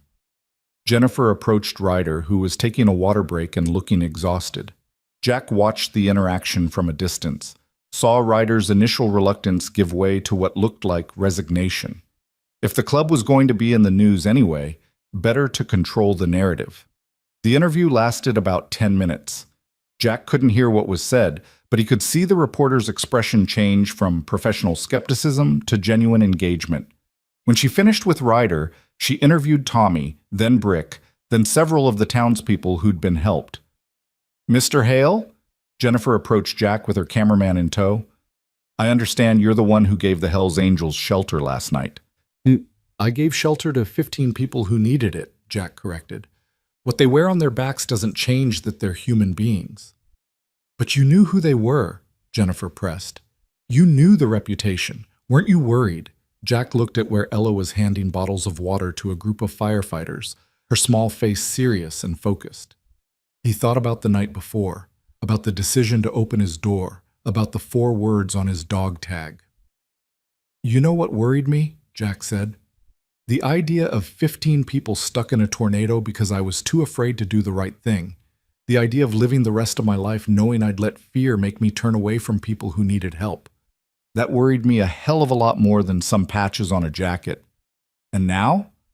Now they've proven what I already knew, that courage and compassion aren't about what you wear or what people think of you. They're about what you do when it matters." Jack looked directly at the camera. "These men are heroes. Every single one of them served this country in uniform. They're still serving, just in a different way. And anyone who can't see that because of a leather vest needs to take a hard look at their own prejudices." Jennifer smiled. "That's going to make a great soundbite. Thank you, Mr. Hale." As the afternoon wore on, more help arrived from surrounding counties. The National Guard showed up with heavy equipment and supplies. Red Cross set up a shelter at the high school. FEMA representatives began the preliminary damage assessments that would determine federal aid. And through it all, the Hells Angels kept working. No breaks longer than necessary, no complaints, no requests for recognition or reward. Jack found Ryder around 3 o'clock, sitting on the curb in front of what used to be the town pharmacy, his head in his hands and exhaustion written in every line of his body. "You should rest," Jack said, sitting down beside him. "Can't," Ryder replied without looking up. "Too much to do." "There's always going to be too much to do," Jack said. "But you've been going non-stop for almost 18 hours. You're running on fumes, brother." "So are you." "Yeah, but this is my town. My people. You don't owe us this." Ryder finally looked up, and his eyes were red-rimmed and exhausted, but also somehow bright with something that looked like purpose. "Yes, we do. You gave us shelter when nobody else would. You saw us as people when everyone else saw us as threats. That means something, Jack. That means everything." "You've more than repaid that debt," Jack said quietly. "It's not about debt," Ryder said. "It's about honor. It's about remembering who we used to be before the world told us we were worthless. You reminded us, Jack. Last night, when you opened that door, you reminded 15 broken men that they still had value, that they still had something to offer. Do you have any idea what that means to someone who's been told for years that they're trash?" Jack didn't know what to say to that, so he just sat there in companionable silence, 2 veterans watching their respective families work to rebuild something that had been broken. "The media is going to make this a big story," Jack said eventually. "I know. Could bring a lot of attention to the club. Not all of it good." "I know that too," Ryder sighed. "But if it changes even one person's mind, if it makes even one scared parent look past the patches and see the people, then it's worth it." Movement caught Jack's attention. A group of townspeople were gathering in the street, maybe 40 or 50 of them. Many that Jack recognized from the crowd that had protested the bikers' presence just 14 hours ago. His stomach tightened. This could go bad quickly if the mood turned ugly. But then Charlie Preston stepped forward from the group, and Jack saw that the hardware store owner was carrying something, a handmade sign, rough but readable, painted on a piece of plywood salvaged from his destroyed store. Charlie held it up high enough for everyone to see. The words were simple but powerful. "Thank you, Hells Angels. We're sorry we judged you." One by one, other townspeople held up their own signs, hastily made but heartfelt. "You saved our town, veterans, brothers, heroes. We were wrong. Forgive us." The bikers stopped working, turning to look at this impromptu gathering. Jack saw Tommy's face crumple, saw the kid turn away quickly to hide tears, saw Brick, massive, intimidating Brick, remove his sunglasses and wipe his eyes with the back of his hand. Saw Carlos stand there with his mouth open, clearly not believing what he was seeing. Then Mrs. Henderson stepped forward from the crowd. The 73-year-old widow who'd run away in fear just yesterday moved with purpose toward where the bikers stood. She approached Ryder, looked up at this big, bearded, leather-clad man, and did something that made Jack's vision blur. She hugged him. "I'm sorry," she said, her voice carrying in the sudden silence. "I'm so sorry I was cruel. I'm sorry I called you names. I'm sorry I judged you without knowing you. You saved my life today. You saved all our lives. And I want you to know that Millbrook will never forget what you did for us." Ryder stood frozen for a moment, clearly not knowing how to respond. Then his arms came up slowly, and he returned the hug, this huge biker embracing a tiny elderly woman with the gentleness of someone holding something precious and fragile. "It's okay," Ryder said, his voice rough. "It's okay, ma'am. We understand." But Mrs. Henderson wasn't done. She pulled back and turned to the crowd. "All of you," she called out, "come here. Show these men that we're better than our fear." And they came. Charlie Preston first, shaking hands with every biker he could reach, apologizing over and over. James Henderson next, his mother beside him. Then more. The pastor, despite his injuries. Sarah Williams with tears streaming down her face. Teenagers who'd watched from windows. Children who'd been scared. Elderly residents who'd locked their doors.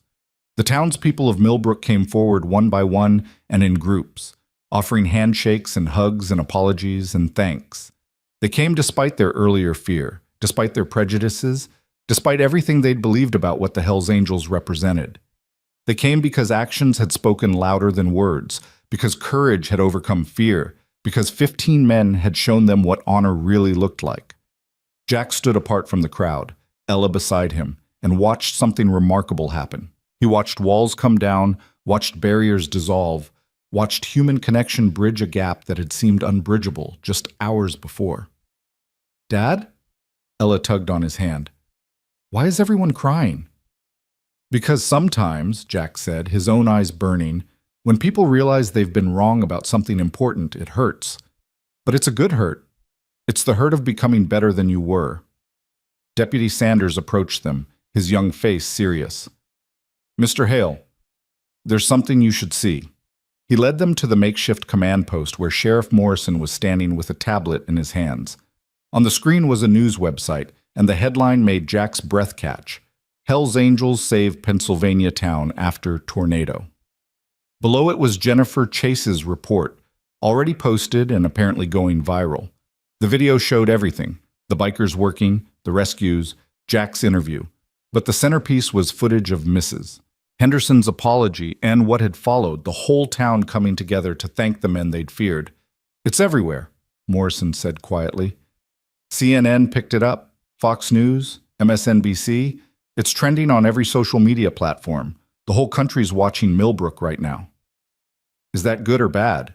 Jack asked. "I'm not sure yet," Morrison admitted. "But I think it's important. I think people need to see this. Need to see that courage and compassion can come from unexpected places. That honor isn't about what you wear or what people think of you. It's about what you do when it matters most." Jack realized the sheriff was quoting him, using the words from his interview. He felt his face heat with embarrassment. "I didn't mean to become the spokesperson for—" "Too late," Morrison interrupted with a slight smile. "You made a choice last night that's going to be talked about for a long time. Might as well own it." As the sun began to set on Millbrook's longest day, Jack found himself standing once again in the bay door opening of his shop. The building had held through the tornado, though it would need significant repairs. His livelihood was damaged, but not destroyed. His town was battered, but not broken. And his choice to open a door during a storm had somehow managed to open hearts and minds in ways he never could have predicted. Ryder approached, his crew gathering behind him. "We should probably head out soon," he said, "before we overstay our welcome." "You could never do that," Jack replied. "Stay as long as you need. The shop's still standing. You're still welcome." "We appreciate it, brother. But we've got people worried about us, families who've been trying to reach us since the storm hit. Once the cell service comes back up, we need to let them know we're okay." Ryder glanced back at his crew. "Plus, I think we've done what we came to do. We helped. We made a difference. That's enough." "It's more than enough," Jack said. You changed this town today, changed the people in it. That's not a small thing." "We didn't change them," Ryder corrected. "You did. By opening your door, by showing them that fear doesn't have to win. We just helped them see what you'd already proven." Ella emerged from the shop carrying something wrapped in newspaper. She walked up to Ryder with the same determination she'd shown the night before when bringing blankets to strangers. "Mr. Ryder," she said, "I made something for you." She handed him the newspaper-wrapped package. Ryder unwrapped it carefully and found a drawing, crayon and marker on printer paper, the kind of art that only a 10-year-old could produce, but that carried more emotional weight than any professional piece could manage. The drawing showed 15 motorcycles arranged in a circle around a building. Standing in the center was a stick figure of a little girl and a taller figure that was clearly meant to be Jack. And surrounding them all, drawn with careful detail, were angels. Not the cherubim kind, but leather-clad figures with wings sprouting from their backs and halos above their heads. At the bottom, in Ella's careful handwriting, were the words, "Thank you for being angels. Love, Ella." Ryder stared at the drawing for a long moment, his jaw working as he fought for composure. When he finally looked up, his eyes were bright with unshed tears. "Miss Ella," he said, his voice thick, "this is the most beautiful thing anyone's ever given me. I'm going to treasure this forever." "Really?" Ella asked, pleased. "Really," Ryder confirmed. He crouched down to her level. "Can I tell you something?" Ella nodded. "Before we came to your town, I'd forgotten what it felt like to be treated like I mattered, like I was more than my mistakes, more than the worst things I'd ever done. Your dad reminded me that I'm still human, still capable of good things, and you reminded me why that matters. So thank you, little one.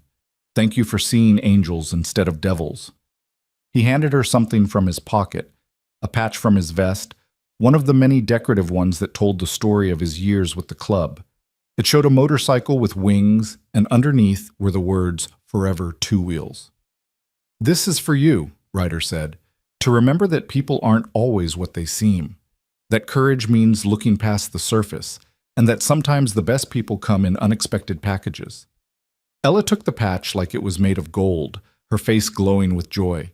She threw her arms around Ryder's neck in an impulsive hug that made several of the other bikers turn away quickly, suddenly very interested in checking their motorcycles. As night fell completely and the emergency lighting cast everything in artificial brightness, the Hells Angels prepared to leave.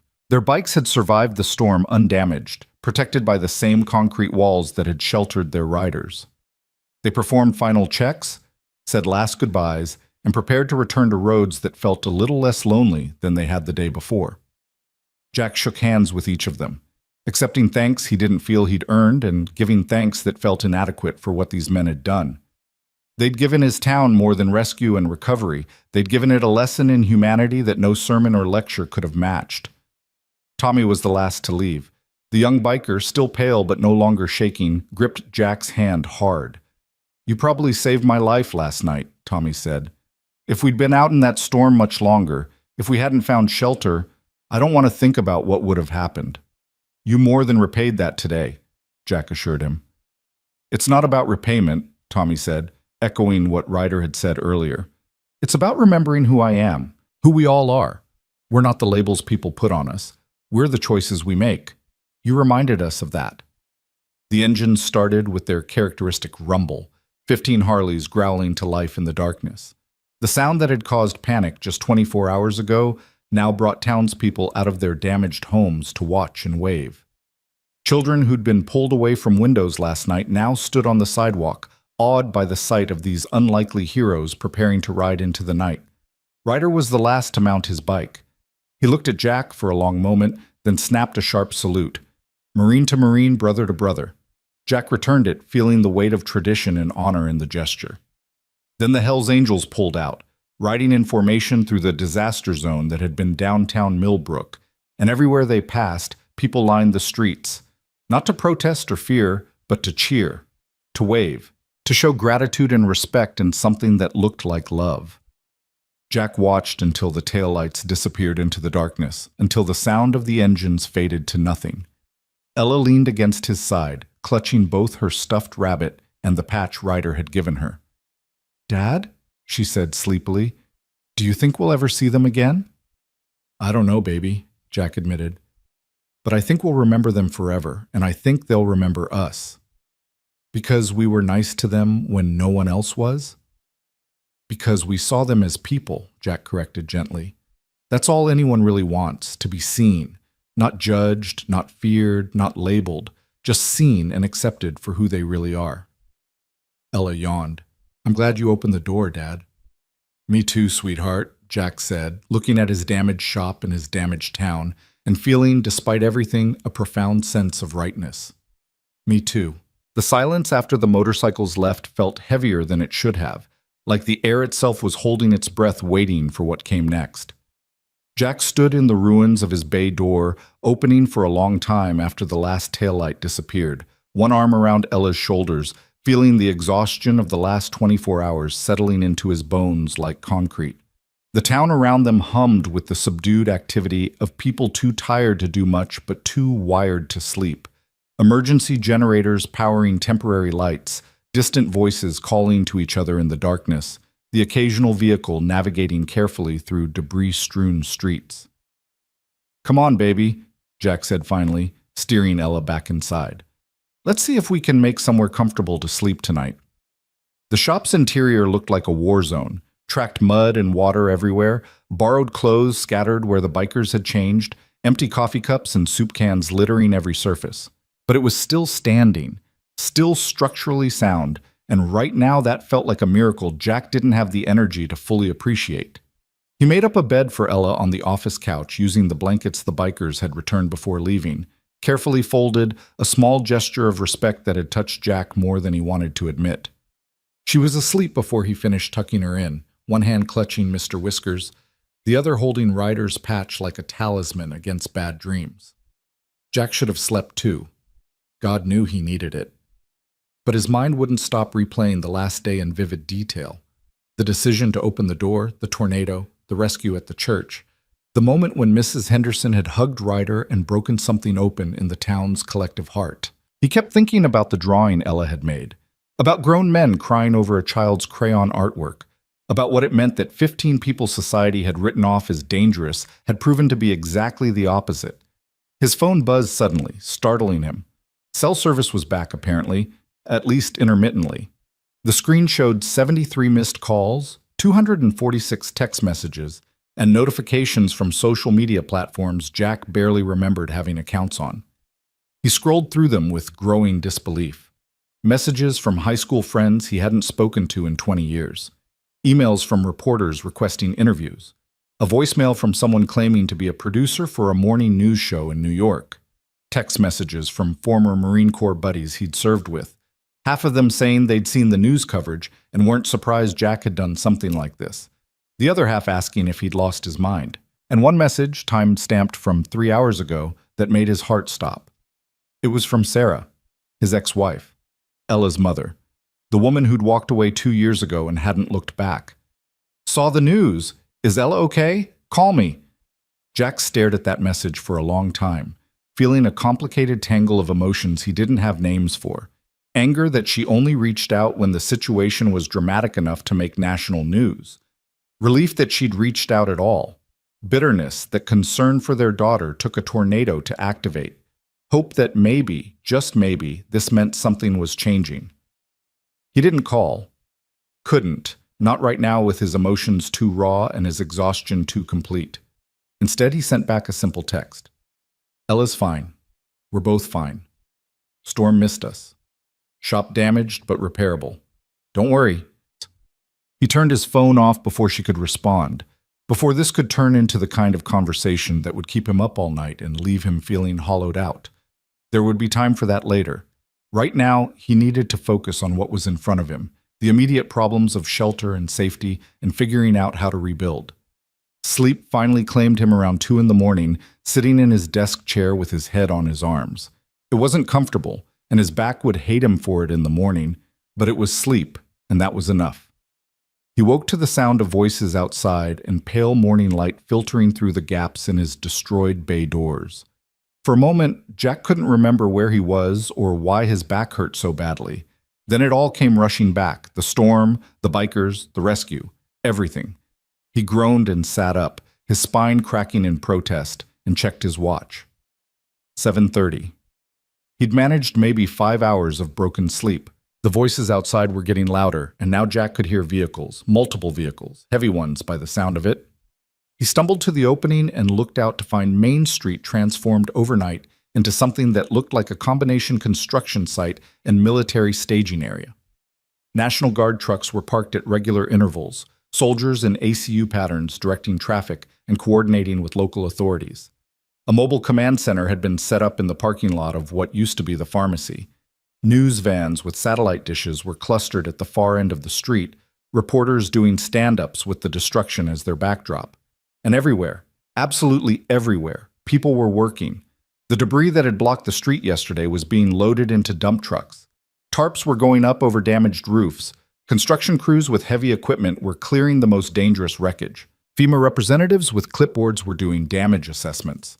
Red Cross volunteers were distributing water and food from a tent that hadn't been there when Jack fell asleep.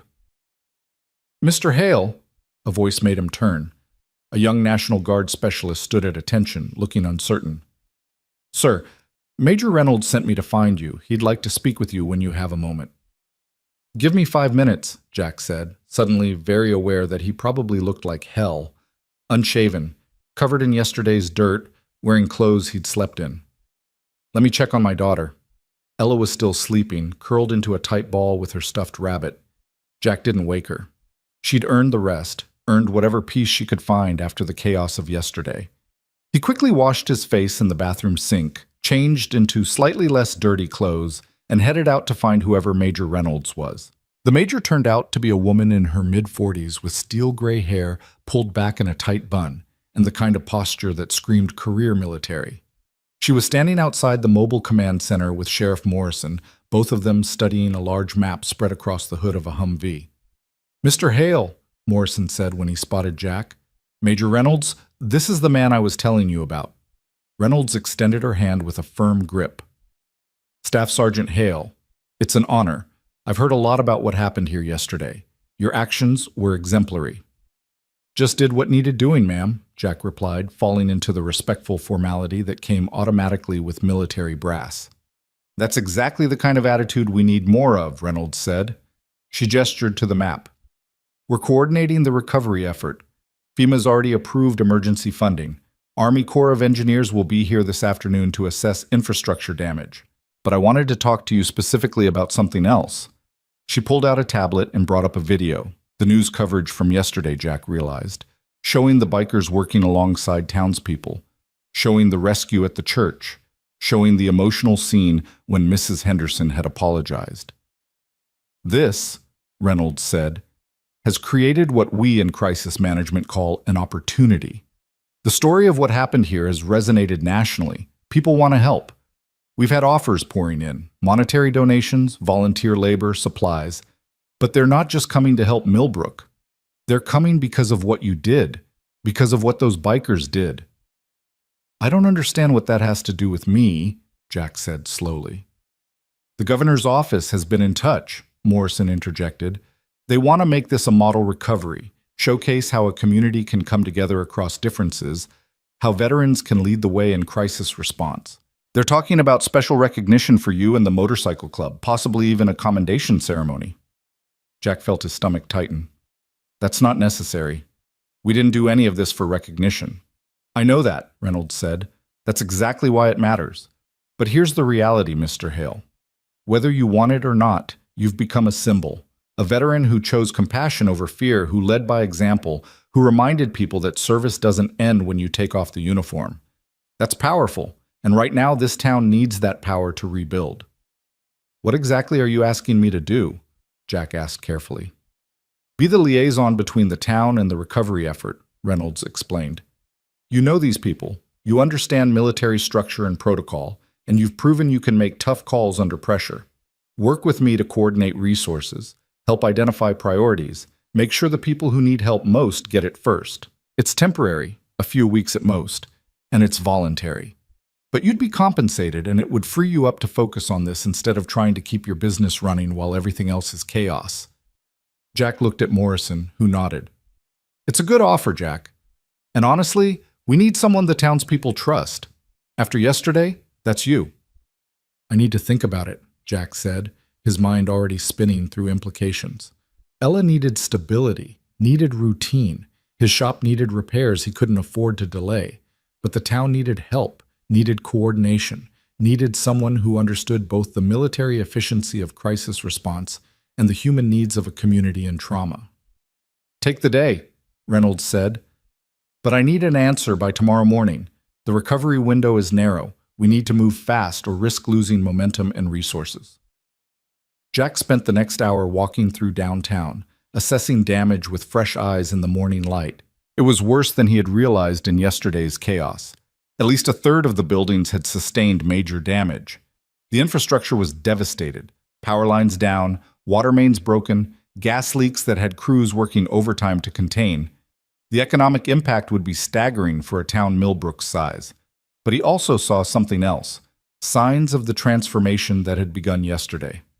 The hardware store, despite being partially collapsed, had a hand-painted banner across the front. "We're still open. Come around back." Mrs. Henderson's antique shop had volunteers already sorting through salvageable inventory.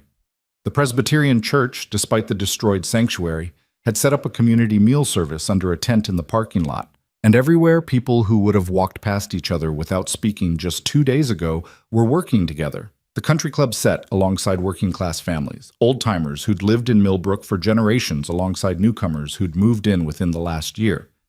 The crisis had cracked something open in the town's social structure, and people were tentatively reaching through that crack toward connection. "Jack!" Charlie Preston waved from where he was supervising the salvage of his inventory. The big man looked like he'd aged a decade, but there was purpose in his movements that hadn't been there before the storm. "Got a minute?" Jack detoured over, stepping carefully through the rubble. "How's it looking, Charlie?" "Bad," Charlie admitted. "Insurance will cover some of it, but I'm going to take a major hit. Might be 6 months before I can reopen properly." He paused, swallowing hard. "But I'm alive. My wife's alive. And I've been thinking a lot about yesterday, about how I treated those bikers, about the things I said about you for helping them." "Charlie, you don't have to—" "Yeah, I do," Charlie interrupted. "I was wrong, Jack. Not just a little wrong, completely, fundamentally wrong.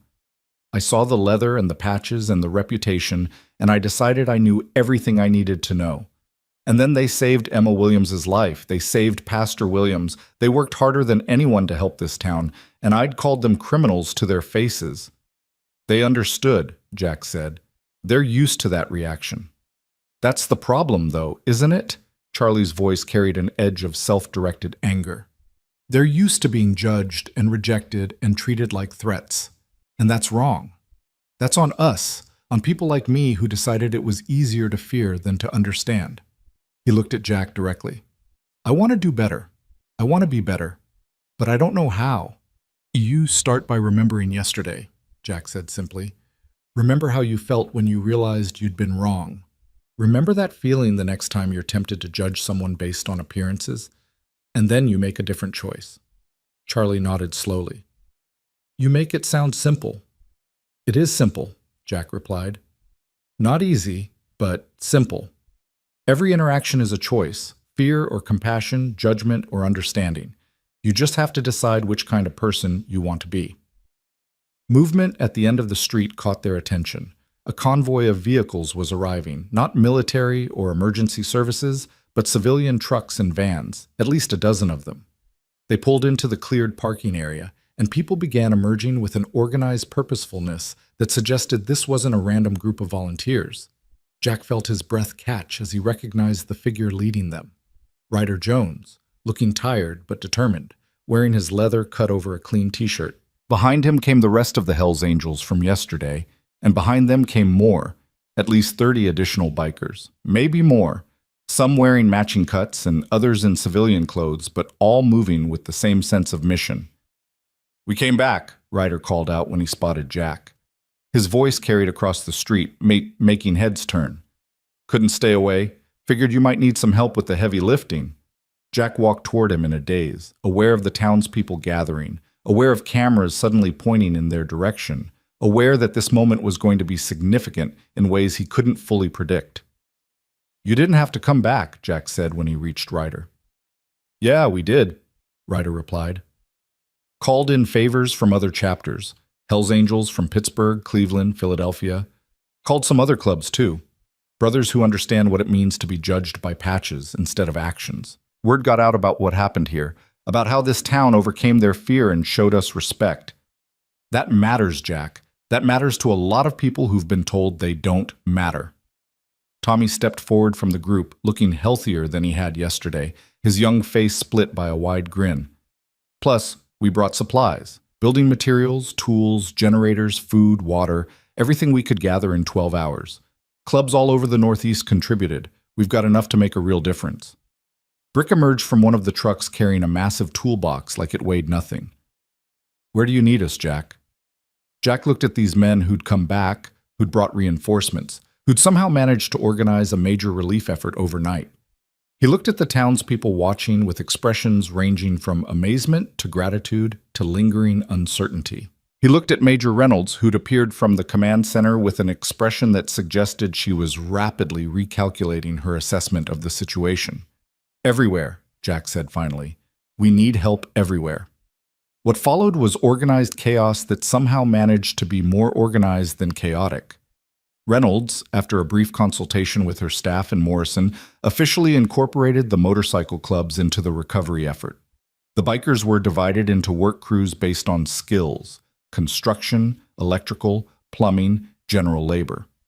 They coordinated with National Guard units, with local contractors, with volunteer groups that were arriving from surrounding communities. And they worked with an intensity that left everyone else scrambling to keep up. These were men who'd spent yesterday proving they had value. Today, they were reinforcing that proof with every nail hammered, every board lifted, every hour of backbreaking labor freely given. They weren't trying to change minds anymore. They were simply being who they'd always been beneath the patches and the prejudice. Good men doing good work. Jack found himself drafted into exactly what Reynolds had proposed: liaison and coordinator, the bridge between military efficiency and community needs. He moved between work sites, identified priorities, solved problems, and generally made himself useful in ways he hadn't realized he was capable of. It felt good, felt purposeful in a way his regular work sometimes didn't. This wasn't just fixing engines or replacing brake pads. This was rebuilding lives. Around noon, a sleek black SUV pulled into town with government plates and an air of importance that made everyone take notice. The governor emerged, a polished politician in his 50s who'd built his career on being everywhere important during crisis moments. He was accompanied by aides, security, and what looked like his own media team. "This is going to be a circus," Morrison muttered to Jack as they watched the governor glad-hand his way through the crowd, stopping for photos with volunteers and victims alike. The governor eventually made his way to where Jack and Ryder were coordinating the work on Oak Street. Up close, he had the practiced warmth of someone who'd spent decades in public life, but his eyes were sharp and calculating. "You must be Jack Hale," the governor said, extending his hand. "Governor Mitchell. I've been very impressed by what I've seen here, the community response, the volunteer effort, the way different groups have come together. This is Pennsylvania at its best." "Governor," Jack acknowledged neutrally, shaking the offered hand. Mitchell turned to Ryder. "And you're Sergeant Jones, if I'm not mistaken, the Marine who organized this remarkable relief effort." "Just helping out, Governor," Ryder said. His voice was carefully respectful, but carried an undercurrent of wariness. Men like them had learned not to trust politicians who showed up with cameras after the hard work was already done. "Well, your help has been extraordinary," Mitchell said. He lowered his voice slightly, though not so much that the cameras couldn't still pick up his words.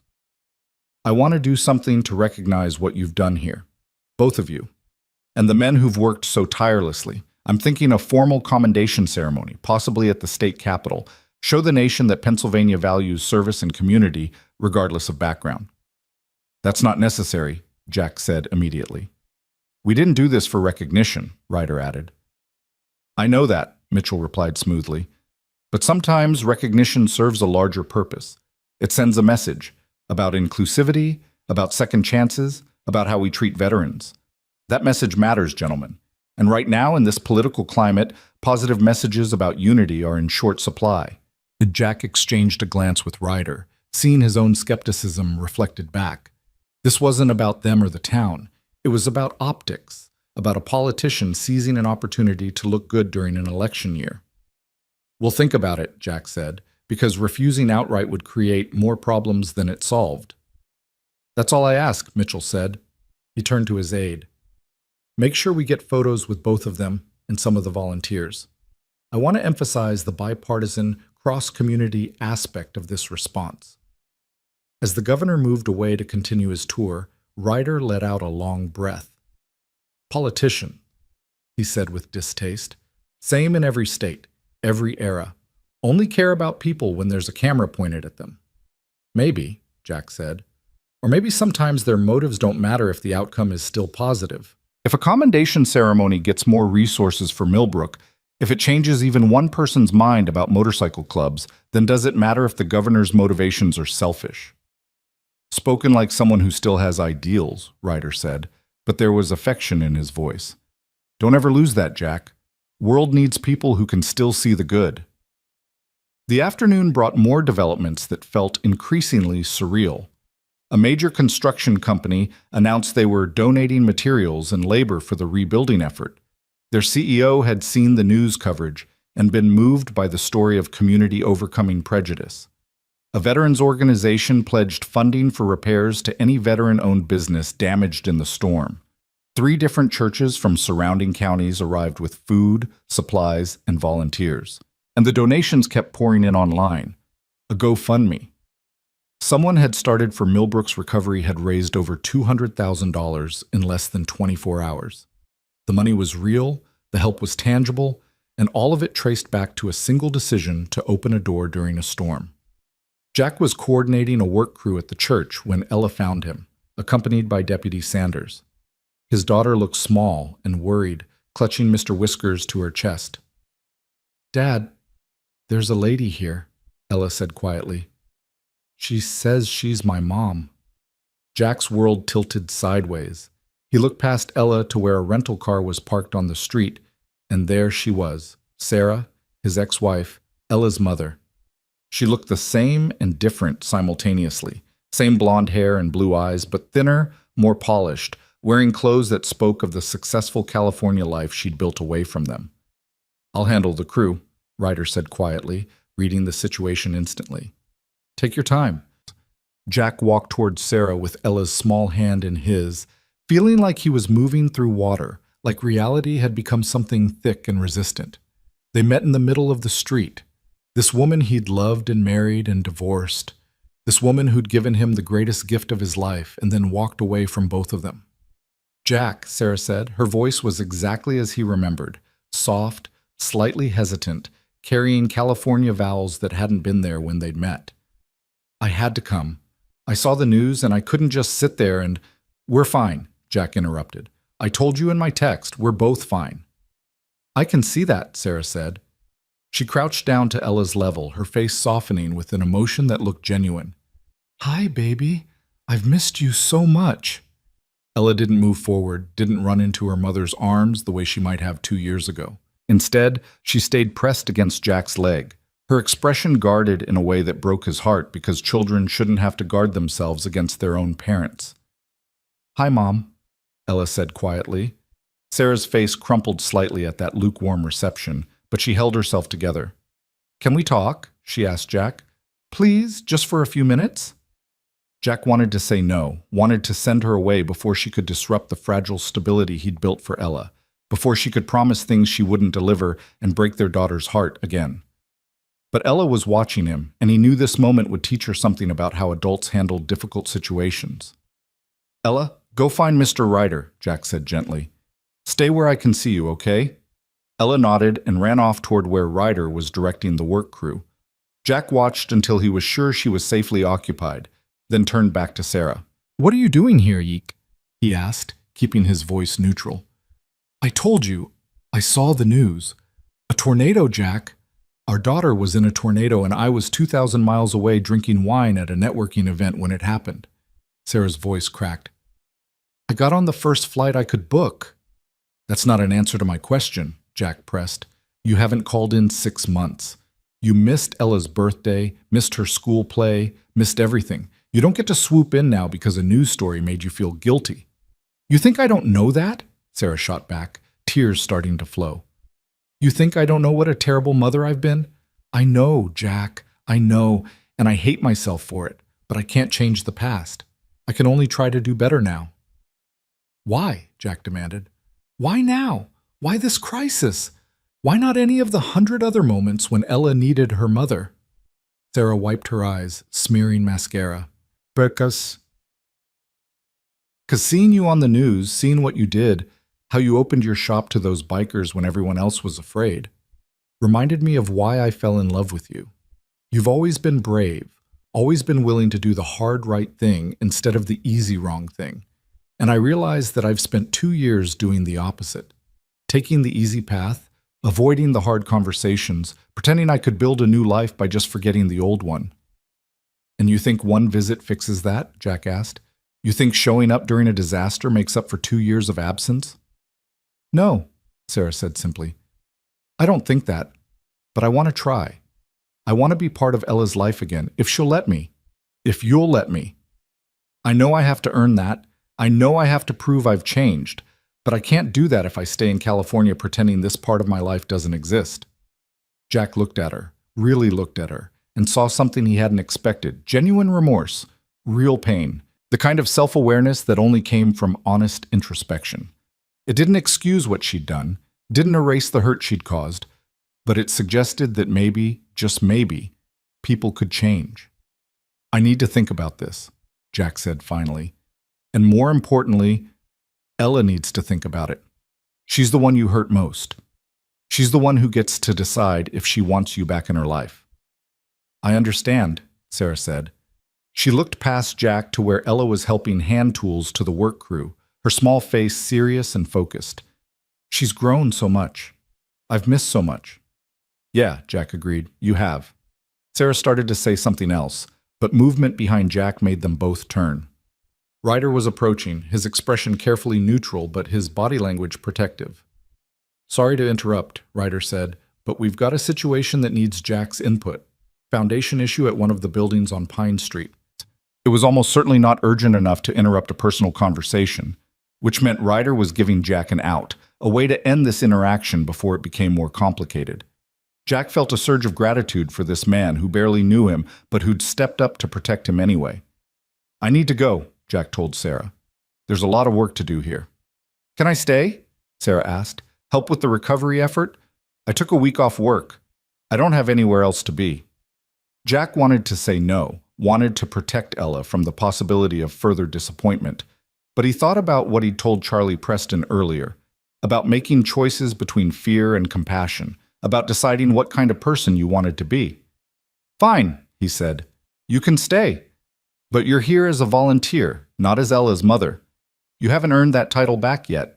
You're just Sarah, another pair of hands helping. If Ella decides she wants to talk to you, that's her choice. If she doesn't, you respect that. Clear? Clear, Sarah agreed quickly. Thank you, Jack. I won't let you down. Don't tell me, Jack said. Show me. Show Ella. Words don't mean much after 2 years of silence. He walked away with Ryder, leaving Sarah standing in the street surrounded by the destruction and the recovery. Part of him wondered if he'd made a mistake, if he'd just opened another door without knowing what might come through it. But the larger part, the part that had learned something important over the last 2 days, recognized that courage meant accepting uncertainty, meant giving people the chance to surprise you. Ex-wife? Ryder asked as they walked. Yeah, Jack confirmed. Left 2 years ago. This is the first time she's been back. That's complicated, Ryder observed. Everything's complicated, Jack replied. I'm just trying to make the best choices I can with incomplete information.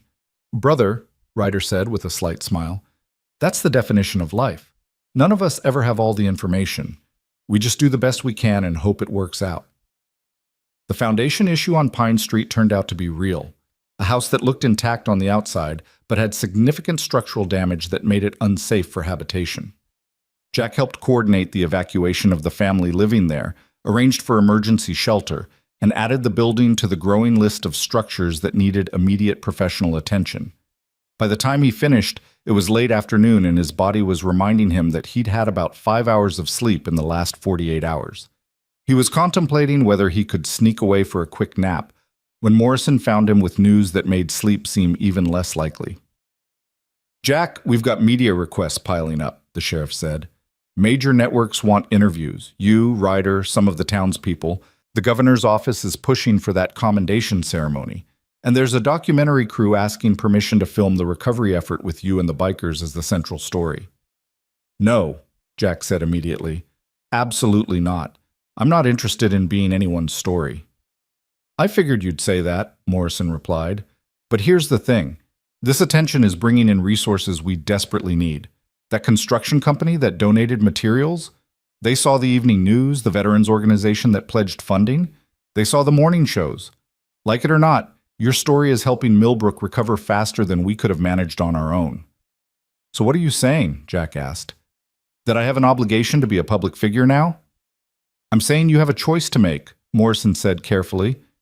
You can refuse all the interview requests, turn down the commendation ceremony, go back to being a private citizen. That's your right, and nobody would blame you for it. But if you do that, we lose momentum. The news cycle moves on, the donations slow down, and Millbrook's recovery takes longer and costs more. That's not fair, Jack protested. No, Morrison agreed.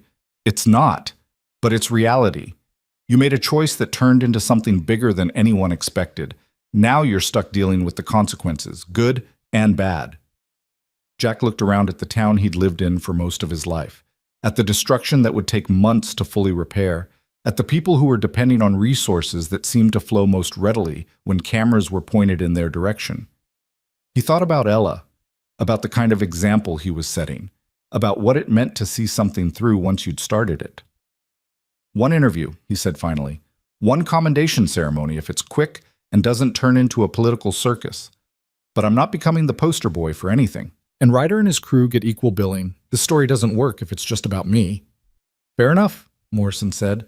I'll coordinate with Reynolds and the governor's office. We'll try to keep it contained. That evening, as the sun set on Millbrook's second day of recovery, Jack found himself sitting on the curb in front of his shop with Ella on one side and Ryder on the other. The street was quieter now. Work crews had broken for dinner, volunteers were settling into temporary housing, and the controlled chaos of the day had given way to exhausted stillness. Sarah sat nearby, but not too close, respecting the boundaries Jack had set.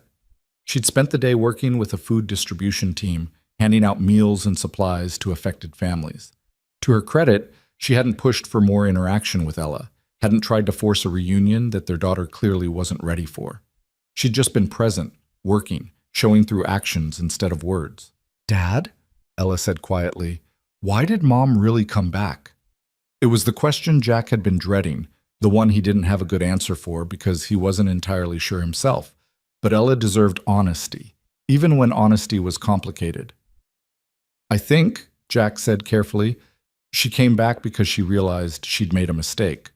People do that sometimes, make choices they regret, and then they have to figure out how to fix what they broke. But can you fix it? Ella asked. If you break something really bad, can you really put it back together? Jack looked at the town around them, at buildings being shored up, at structures being stabilized, at destruction being slowly transformed into reconstruction. Sometimes, he said, not always, and never exactly the same as before, but sometimes you can build something new that's still good, still valuable, even if it's different than what you had originally. Is that what Mom's trying to do? Ella asked. Build something new? I think so, Jack replied, but that's up to her to prove and up to you to decide if you want to let her try. Ella was quiet for a long moment, processing this with the seriousness that only children brought to big emotional questions. Finally, she said, I want to be brave like you, Dad. Like you were when you opened the door for the bikers. But I don't know if I'm brave enough to let Mom back in. Baby, Jack said, pulling her close, being brave doesn't mean you're not scared or hurt. It means you're honest about how you feel, and you make the choice that feels right to you, not the choice other people want you to make. Whatever you decide about your mom, whether you want to give her another chance or whether you need more time, that's okay. There's no wrong answer here. Ryder had been quiet through this exchange, but now he spoke up. Can I tell you something, Miss Ella? Ella nodded. I made a lot of mistakes in my life, Ryder said. Did things I'm not proud of, hurt people I loved, became someone I didn't recognize. And for a long time I thought that was just who I was. Broken, unfixable, not worth saving. But then people like your dad gave me chances I didn't deserve. They saw past the mistakes to the person I could still be. And that changed everything. So maybe your mom is broken too, and maybe she's made mistakes she can't undo. But people can change if someone gives them the chance. It doesn't mean you have to be the one to give that chance, but it means the possibility exists if you decide that's what you want. Ella looked at Ryder with the intensity that only children managed, like she was looking straight into his soul. Did you change because people were nice to you? Partly, Ryder admitted. But mostly I changed because I decided I wanted to be someone different than who I'd been. The people being nice just made that decision feel possible instead of impossible. So Mom has to decide to change, Ella said, working through the logic, and then I have to decide if I believe her. That's about right, Ryder confirmed. Ella thought about this for a moment longer, then slid off the curb and walked over to where Sarah sat. Jack's heart clenched, uncertain what was about to happen. He started to stand, to intervene, but Ryder put a hand on his arm. Let her, Ryder said quietly. She needs to do this her way. Ella stood in front of her mother, small and serious and heartbreakingly brave. Did you leave because of me? She asked. Sarah's face crumpled. Oh, baby, no, never because of you. I left because I was scared and selfish and I couldn't handle how hard everything was. But that was about me being weak, not about you being anything less than perfect. Are you still scared? Ella asked. Terrified, Sarah admitted. But I'm trying to be brave now, trying to do the hard thing instead of the easy thing. Okay, Ella said. And then, in a gesture that made Jack's eyes burn, she extended her hand to her mother. Not a hug, not forgiveness, but the beginning of a possibility. You can help me bring water to the workers, but you have to actually help. You can't just pretend and then leave again. I'll help, Sarah promised, taking Ella's small hand in both of hers like it was something precious and fragile. I'll really help. They walked away together toward the volunteer station, and Jack watched them go with emotions so tangled he couldn't begin to sort them. Relief, fear, hope, anger, love, all of it mixed together into something that hurt and healed simultaneously. Your kid's got more wisdom than most adults, Ryder observed. Yeah, Jack agreed. She does. I don't know where she gets it, but I'm grateful for it. She gets it from you, Ryder said, from watching you make brave choices even when they're hard. That's what kids learn. Not from what we say, but from what we do when it matters. As night fell completely and the temporary lights flickered on across Millbrook, Jack allowed himself a moment to just sit and breathe. The town was damaged but not destroyed. His daughter was hurting but also healing. His ex-wife was back but on probationary terms. The Hells Angels had returned and brought an army of support with them. And tomorrow would bring more challenges, more media attention, more complicated decisions.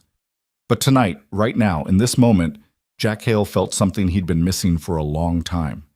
He felt like maybe, just maybe, doing the right thing actually mattered. That opening doors instead of locking them, choosing compassion instead of fear, seeing people instead of labels. Maybe all of that actually made a difference in the world. Thank you, Jack said to Ryder, for coming back, for bringing help, for everything. Brother, Ryder replied, I think we're past thank yous. We're family now, not the kind you're born into, but the kind you choose, the kind that matters. And sitting there on a curb in a broken town being rebuilt by unlikely heroes, Jack thought that maybe Ryder was right. Maybe family wasn't just about blood or marriage licenses or legal documents. Maybe it was about showing up when it mattered, about doing the hard work of caring, about choosing each other day after day, even when it wasn't easy. Maybe that was the real lesson of these impossible 2 days, that in the end, we're all just people trying our best, and the bravest thing we can do is recognize our shared humanity and act accordingly. The story was far from over. There would be more challenges tomorrow, more decisions to make, more consequences to face. But for tonight, in this moment, Jack chose to believe that opening one door during a storm had somehow managed to open many more. Doors between people who'd been separated by fear and prejudice. Doors between past and future. Doors between who we've been and who we might become. And through those open doors, something new was being built. Something better. Something worth fighting for. The next morning arrived with the kind of clarity that only comes after storms. The sky scrubbed clean and impossibly blue, the air sharp with the scent of torn wood and earth turned inside out. Jack woke in his office chair again, his neck protesting the angle he'd slept at, and found Ella already awake and dressed, sitting at his desk drawing with the concentrated intensity she brought to everything she did. "Morning, baby," Jack said, his voice rough with sleep. "How long you been up?" "A while," Ella replied without looking up from her drawing. "I couldn't sleep anymore. My brain keeps thinking about too many things."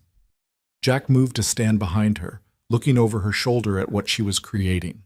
It was another picture of the motorcycles, but this time the drawing included more detail. The individual bikers with their different faces, the townspeople working alongside them, and in the center, a small figure that was clearly Ella herself, holding hands with two taller figures. One was obviously Jack. The other, Jack realized with a jolt, was Sarah. "That's beautiful, sweetheart," Jack said carefully. "You want to talk about what you're thinking?" Ella set down her crayon and turned to face him, her young face serious in a way that made her look older than her 10 years. "I'm thinking about Mom, about whether people really can change or if they just say they will and then don't." It was a question Jack had been asking himself since Sarah appeared yesterday, a question he didn't have a good answer to because the truth was complicated and painful and not the kind of thing you could explain easily to a child who'd already been hurt too much.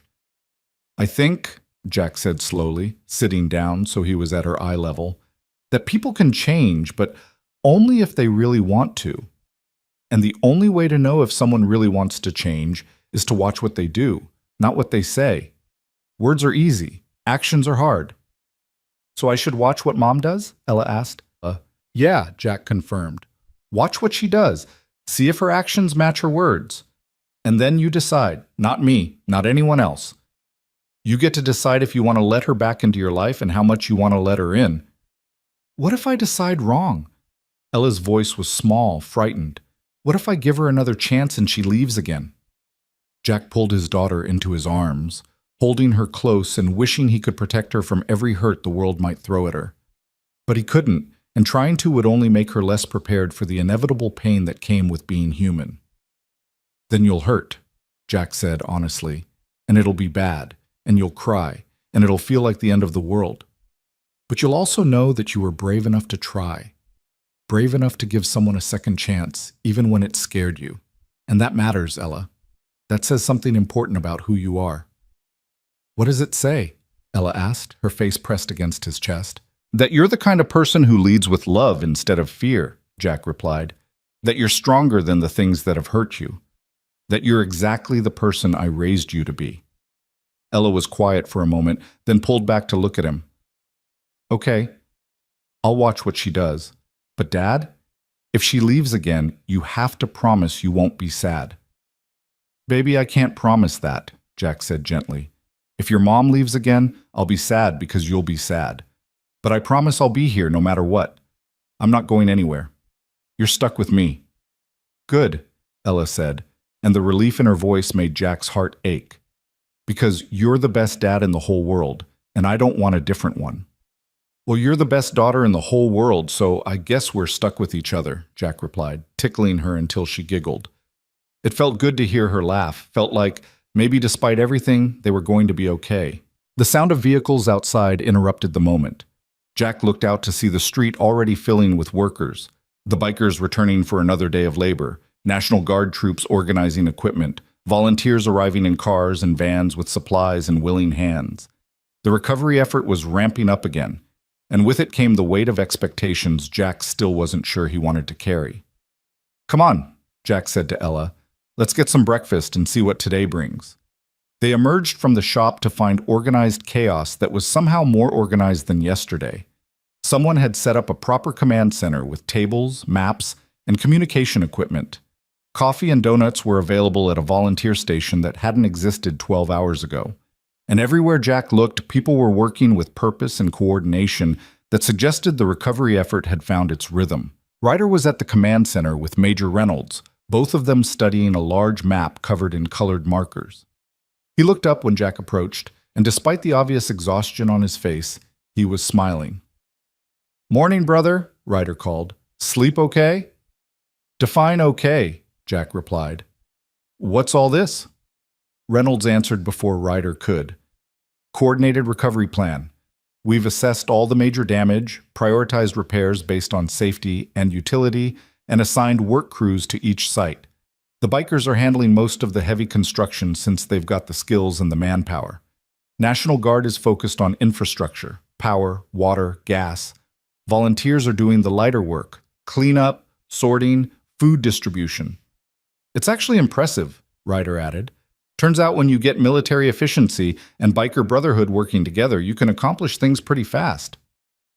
Jack studied the map, seeing his town reduced to colored zones and priority markers. Red for critical damage, yellow for moderate, green for minor. Too much red. But the yellow and green areas suggested that Millbrook wasn't as destroyed as it had felt in the immediate aftermath. "Where do you need me?" Jack asked. "Actually, you've got a different assignment today," Reynolds said. She handed him a printed schedule that made his stomach sink. Governor's office finalized the commendation ceremony. It's at 2 this afternoon at the high school gym. You, Ryder, and selected representatives from the motorcycle clubs. There will be media, probably protesters. Some people aren't happy about the state honoring an outlaw motorcycle club, and definitely political speeches. I need you there. I agreed to one ceremony, Jack said, not to become a political prop. I know, Reynolds replied, her voice sympathetic. But here's the reality. The governor is announcing a $10 million disaster relief package for Millbrook during that ceremony. $10 million, Jack. That's infrastructure repairs, business loans, housing assistance. It's the difference between this town recovering in 6 months versus 2 years. He wants to make a big show of unity and community spirit, and you and the bikers are the centerpiece of that show. So we smile for the cameras, and he gets his photo op, Ryder said flatly, and Millbrook gets the money it needs. That about sum it up? Yes, Reynolds admitted. I'm not going to pretend this is about anything other than optics. But sometimes optics serve a purpose beyond politics. This story, what happened here, how you all came together, it's resonating nationally. It's changing conversations about veterans, about motorcycle clubs, about how we treat people who look different than us. That matters. Jack looked at Ryder, seeing his own frustration reflected back. Neither of them had asked for this. Neither of them wanted to be symbols or spokespeople or examples of anything. They'd just done what seemed right in the moment, and now that moment had snowballed into something neither of them could control. We do this ceremony, Jack said finally, and then we're done. No more interviews, no documentary crews, no political events. We get Millbrook the resources it needs, and then everyone leaves us alone. Deal? Deal, Reynolds agreed quickly. I'll make sure the governor's office understands that today is it. And we have final say on what's said about the club, Ryder added. I don't want anyone spinning this into something it's not, or making promises about motorcycle club reform that we never agreed to. Understood, Reynolds said. You'll have a chance to review the governor's speech before he delivers it. They spent the next few hours preparing for a ceremony neither of them wanted. Jack showered for the first time in 2 days, changed into the only dress clothes he owned, khakis and a button-down shirt that had seen better days, and tried to mentally prepare himself for being the center of attention. Ella insisted on coming, wearing her best dress and carrying both Mr. Whiskers and the patch Ryder had given her like they were magical talismans. Sarah appeared as they were getting ready to leave, looking nervous and uncertain. Can I come? She asked Jack quietly. To the ceremony? I'd like to be there to support Ella, and you. Jack wanted to say no, wanted to keep this complicated enough without adding his ex-wife to the mix. But Ella was watching him, and he remembered what he'd told her about watching actions instead of listening to words. If Sarah was really trying to change, really trying to be present, then showing up mattered. Fine, Jack said. But you're there as a spectator, not as family. Let's be clear about that. Crystal clear, Sarah agreed. Thank you, Jack. The high school gym had been transformed into something that looked like a bizarre combination of political rally and award ceremony. Bleachers were filled with townspeople, media cameras lined the back wall, and a stage had been erected at one end with a podium bearing the state seal. American flags flanked the stage, and a banner behind the podium read, "Pennsylvania Stands Together." Jack felt his stomach churn as they entered. This was too much, too public, too everything. He saw reporters pointing cameras in his direction, saw people in the crowd recognizing him and Ella. Ryder and the other bikers were already there, looking equally uncomfortable in their leather cuts, standing together in a tight group that spoke of mutual support in enemy territory. "Mr. Hale?" A young aide with a clipboard materialized at Jack's elbow. "Thank goodness you're here. You'll be seated on stage with Sergeant Jones and the governor. Your daughter can sit in the front row with the other family members." "She stays with me," Jack said firmly. "Wherever I go, she goes." The aide looked flustered. "Sir, the staging is very specific." "Then change it," Jack interrupted, "because I'm not going up there without my daughter." The aide scurried off to confer with someone more important, and Jack felt a hand on his shoulder. Ryder stood there with Tommy and Brick beside him, all three of them looking like they were heading into combat rather than a ceremony. "You ready for this circus?" Ryder asked. "Not even a little bit," Jack admitted. "Yeah, me neither," Ryder said, but we do it together, right? That's how brothers operate." "Together," Jack agreed. They were eventually ushered to the stage where chairs had been hastily rearranged to accommodate Ella. She sat between Jack and Ryder, small and serious, her eyes wide as she took in the crowd. Sarah sat in the front row where the families had been assigned, her face a mixture of pride and regret as she watched her daughter on stage. Governor Mitchell arrived with the fanfare of someone who knew how to make an entrance, surrounded by aides and security, and followed by cameras capturing his every move. He worked the room like a professional, shaking hands and taking photos, his smile never wavering even though his eyes remained calculating. When he finally took the podium, the gym fell silent. Mitchell was a practiced speaker, and his voice carried easily through the space without needing the microphone. "My fellow Pennsylvanians," he began, "we gather today in the aftermath of tragedy to celebrate the very best of what makes our Commonwealth great. 3 days ago, a catastrophic tornado struck this community. Lives were disrupted, property was destroyed, and the town of Millbrook faced its darkest hour." Jack listened to the governor paint a picture of devastation and heroism that was both accurate and somehow sanitized, the rough edges of reality smoothed into something more palatable for public consumption. He talked about community resilience and the American spirit and a dozen other phrases that sounded good but felt empty. "But in that darkness," Mitchell continued, "light emerged in the most unexpected form. When 15 members of the Hells Angels Motorcycle Club sought shelter from the storm, they were met not with fear, but with compassion. Jack Hale, a decorated Marine veteran and small business owner, made a choice that would change this town forever. He opened his door. The crowd applauded, and Jack felt his face heat with embarrassment. This was exactly what he'd been afraid of, being turned into a symbol, having a complex decision reduced to a soundbite, being held up as an example when all he'd done was what any decent person should do. Mitchell went on detailing the rescue efforts, the bikers' return with reinforcements, the way the community had come together. He made it sound inspiring and patriotic and healing, which Jack supposed it was, but it was also messy and complicated and born of fear and prejudice being confronted head-on. "Today," Mitchell said, building to his conclusion, "I'm honored to announce a $10 million disaster relief package for Millbrook. This funding will help rebuild infrastructure, support local businesses, and ensure that this community emerges stronger than before." The crowd erupted in applause, people rising to their feet, the noise overwhelming in the enclosed space. Jack saw tears on faces throughout the gym, saw relief and gratitude and hope. $10 million was real help, was the difference between survival and thriving, and whatever Jack's feelings about being used for political purposes, he couldn't deny that this result mattered. "But money alone doesn't rebuild communities," Mitchell continued once the applause died down.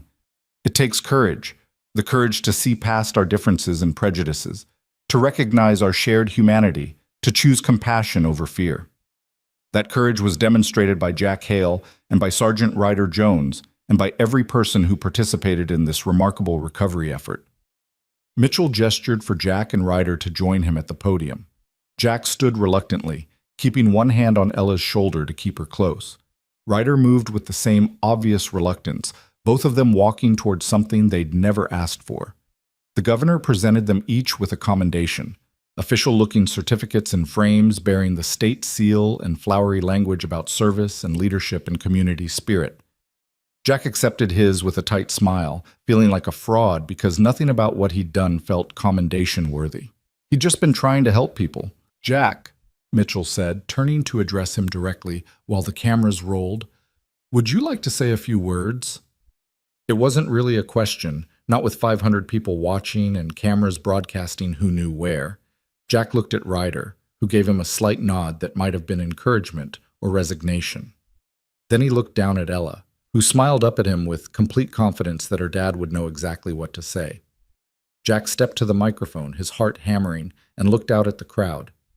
He saw familiar faces: Charlie Preston and Mrs. Henderson, Pastor Williams with his arm in a sling, Deputy Sanders, dozens of people he'd known his entire life. He saw strangers too, reporters and volunteers, and people who'd come to witness this moment. And he saw the bikers standing together to one side, these men who'd been feared and rejected and who'd responded with grace and service. "I don't really do speeches," Jack began, his voice rough.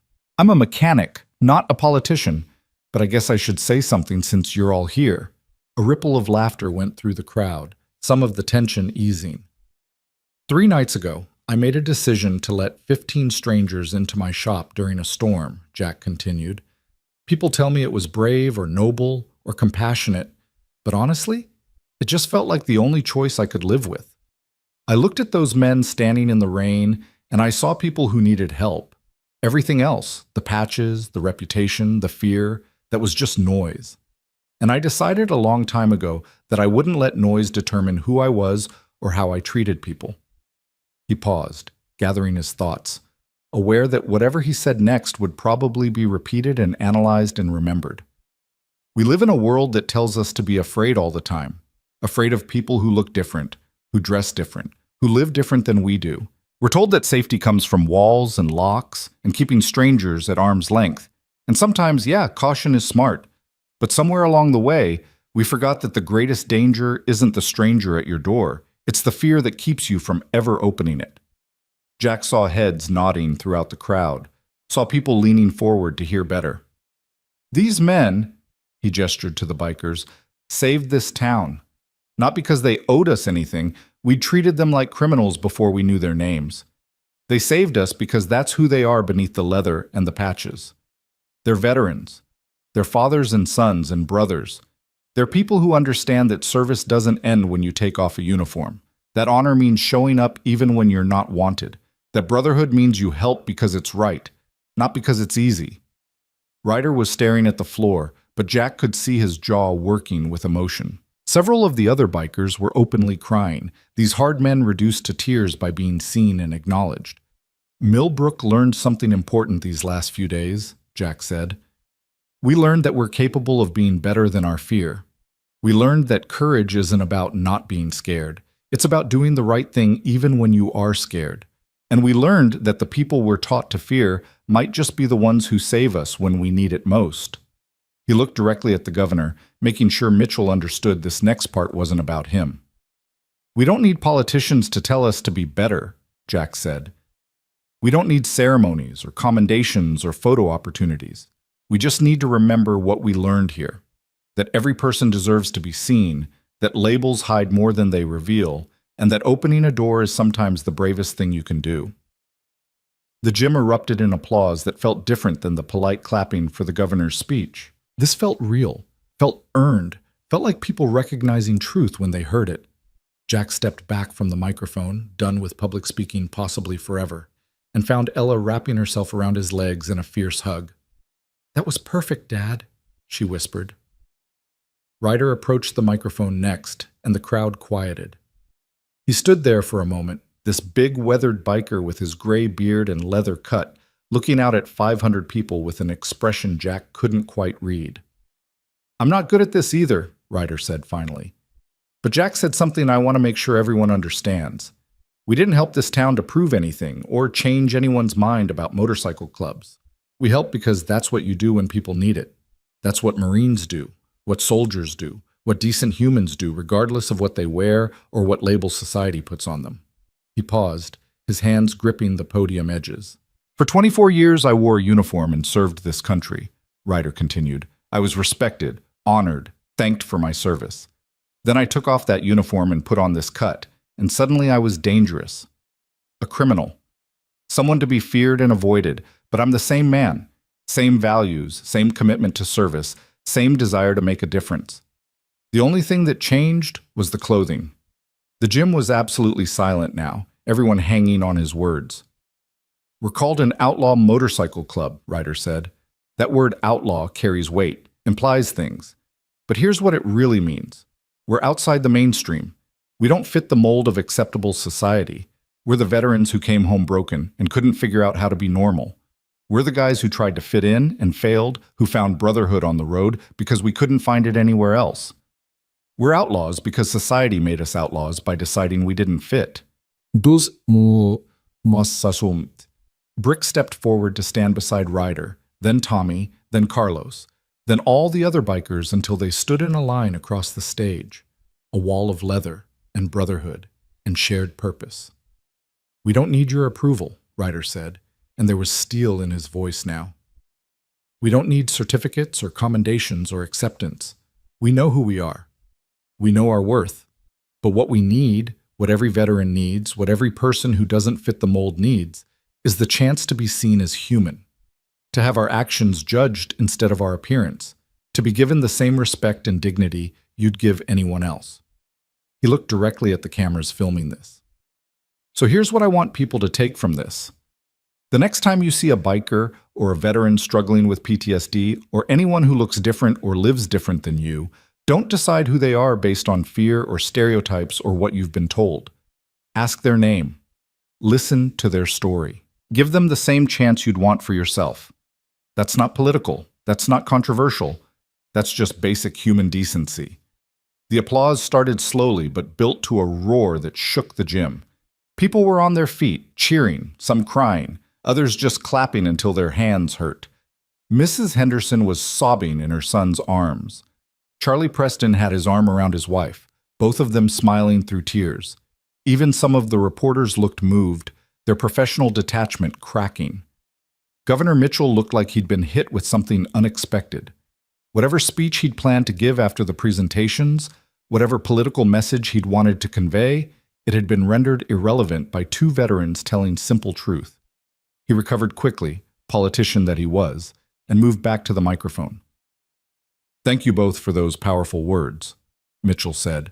"Pennsylvania is proud to honor you and all the veterans and volunteers who've made this recovery possible. Let us continue working together to rebuild not just buildings, but the bridges between us." The ceremony continued with more speeches and presentations, but Jack had stopped paying attention. He was focused on Ella, on making sure she was okay with all the noise and crowds. She seemed fine, actually, fascinated by everything, watching the proceedings with intense interest. When it finally ended and they were allowed to leave the stage, Jack was mobbed by well-wishers and reporters and people wanting to shake his hand. Ryder faced the same treatment, both of them trying to politely extract themselves from the crowd. It took nearly 30 minutes to make it to the exit, and by then Jack's face hurt from forcing smiles, and his hand was sore from shaking. They emerged into afternoon sunlight to find a surprise waiting. A group of maybe 20 people stood across from the school, holding signs.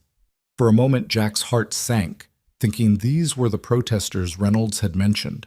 But as his eyes adjusted to the light, he read the signs and realized these weren't protesters. They were supporters.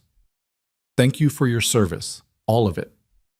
Real heroes wear leather. Millbrook loves our bikers. Veterans supporting veterans." An older man stepped forward from the group, and Jack recognized him as Henry Crawford, a Vietnam vet who ran the VFW post, and who Jack had always respected. Henry snapped a sharp salute toward Ryder and the other bikers. "Wanted you boys to know," Henry said, his voice carrying the rasp of age and too many cigarettes, "that not everyone forgot what service means.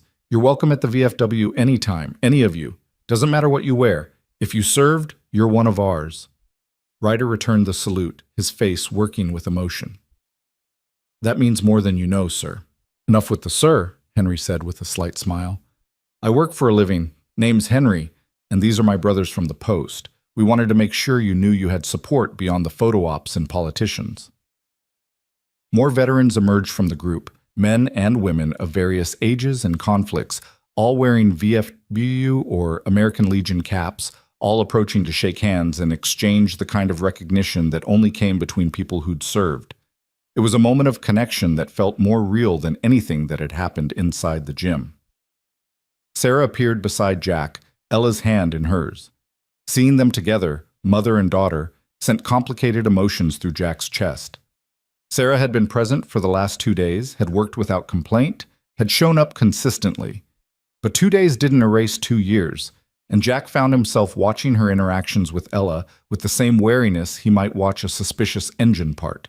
"That was a beautiful speech," Sarah said quietly. "You've always been good at saying what needs to be said." "Yeah, well," Jack replied, not quite ready to accept compliments from her. "Someone needed to say it." "I'm glad it was you." Sarah looked at him directly. "I'm glad Ella has you as her father. You're teaching her to be brave and kind and to see people for who they really are. That's a gift I never gave her." "You could start now," Jack said, because despite everything, despite the hurt and anger and betrayal, he wanted Ella to have a mother who actually showed up. "I'm trying," Sarah said. "I know it's not enough. No, it doesn't make up for anything. But I'm trying to be here, to be present, to be the person I should have been all along." Before Jack could respond, Ella tugged on both their hands. "Can we go back to the shop? I want to draw more pictures." "Sure, baby," Jack said. "Let's go home." They walked back through town together, Jack, Ella, and Sarah, an incomplete family trying to figure out if they could become complete again. Ryder and the bikers split off to return to work sites, the ceremony already forgotten in favor of the actual labor that needed doing. The media vans began packing up, the story captured and ready to be broadcast, their interest in Millbrook already waning as new stories demanded attention. The shop was exactly as they'd left it, damaged but standing, a symbol of survival that felt appropriate. Jack unlocked the door and let Ella run inside, then turned to find Sarah hesitating on the threshold. "You can come in," Jack said. "It's not forgiveness, but it's not rejection either. It's just possibility." Sarah's eyes filled with tears. "That's more than I deserve." "Probably," Jack agreed. "But Ella deserves a chance at having a mother, and I'm willing to let you try to be that if you're serious about staying." "I'm serious," Sarah said. "I'm not going back to California. I gave notice at my job, broke my lease. I'm staying in Pennsylvania, staying close. Even if you never forgive me, even if Ella never wants a relationship with me, I'm staying. Because running away from my responsibilities didn't make them disappear. It just made me a coward." Jack studied her face, looking for signs of deception or temporary resolve that would crumble at the first difficulty. But what he saw looked genuine. Determination mixed with regret, hope tempered by realistic understanding that words meant nothing without sustained action. "Okay," Jack said finally. "You can stay. But you earn your way back into Ella's life, understand? You don't get to be mom again just because you showed up. You have to prove you're staying, prove you're reliable, prove you're the parent she deserves." "I understand," Sarah agreed immediately. "Whatever it takes, however long it takes." They went inside together, and Jack felt like he was stepping into some parallel universe where the impossible became possible. His ex-wife helping him sort through shop debris, his daughter drawing pictures at his desk, her feet swinging because they didn't quite reach the floor. His town outside being rebuilt by unlikely heroes who'd proven that courage came in unexpected packages. The afternoon stretched into evening with the comfortable rhythm of simple work. They cleared damaged inventory, swept floors, organized tools. Sarah proved surprisingly useful, asking questions about what to keep and what to discard, following Jack's instructions without complaint. Ella moved between them, helping where she could, slowly relaxing into the strange new dynamic of having both parents present. Around dinner time, a knock at the bay door opening interrupted them. Tommy stood there with a huge grin on his face and Brick behind him carrying enough food to feed an army. "Brought dinner," Tommy announced. "Figured you might be tired of canned soup and granola bars." They'd brought actual meals, burgers and fries from a restaurant in the next town over, fresh salads, cookies that were still warm. Jack hadn't realized how hungry he was until the smell hit him, his stomach reminding him that he'd barely eaten in 3 days. They spread the food out on Jack's desk, and what followed was one of the strangest dinners Jack had ever experienced. 2 bikers, his daughter, his ex-wife, and himself, sitting around eating burgers and talking about nothing important. Tommy told stories about his college classes, making Ella laugh with descriptions of his professors. Brick talked about his metalworking business, explaining how he'd learned to weld in the Navy. Sarah asked questions and listened to answers, and slowly the tension in the room transformed into something almost comfortable. "Can I ask you something?" Ella said to Tommy during a lull in conversation. "Why did you join the Hells Angels? I mean, you're in college. You could be anything." Tommy's smile faded slightly, and he exchanged a glance with Brick. "That's a complicated question, Miss Ella. You sure you want a real answer?" "I asked, didn't I?" Ella replied with the directness of children who hadn't learned yet to avoid difficult topics. "Fair enough," Tommy said. He set down his burger and thought for a moment. "I joined because I needed to belong somewhere. My dad was a Marine, died in Afghanistan when I was 8. I grew up hearing stories about him, about the brotherhood he had with his unit, about how those guys were more than friends, they were family. And I wanted that. Wanted to be part of something bigger than myself, wanted brothers who'd have my back no matter what." "Why not join the Marines like your dad?" Ella asked. "Tried," Tommy admitted. "Medical discharge during basic. Turns out I've got asthma that manifests under stress. So there went my chance at following in my dad's footsteps. I was lost, angry, didn't know who I was supposed to be if I couldn't be a Marine.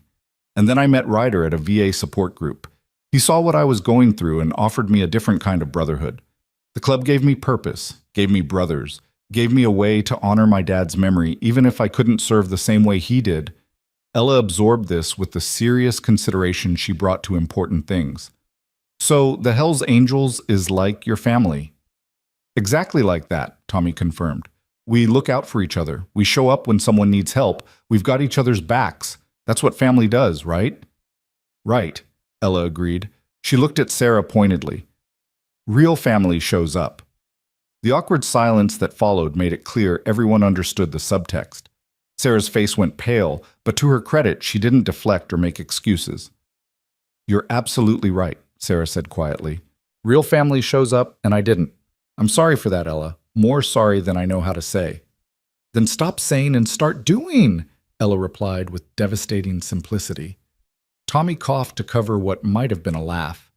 "Your kid doesn't pull punches, Jack." "No," Jack agreed, pride and sadness mixing in his chest. "She doesn't. Learned that the hard way." They finished dinner with lighter conversation, carefully avoiding topics that hurt too much.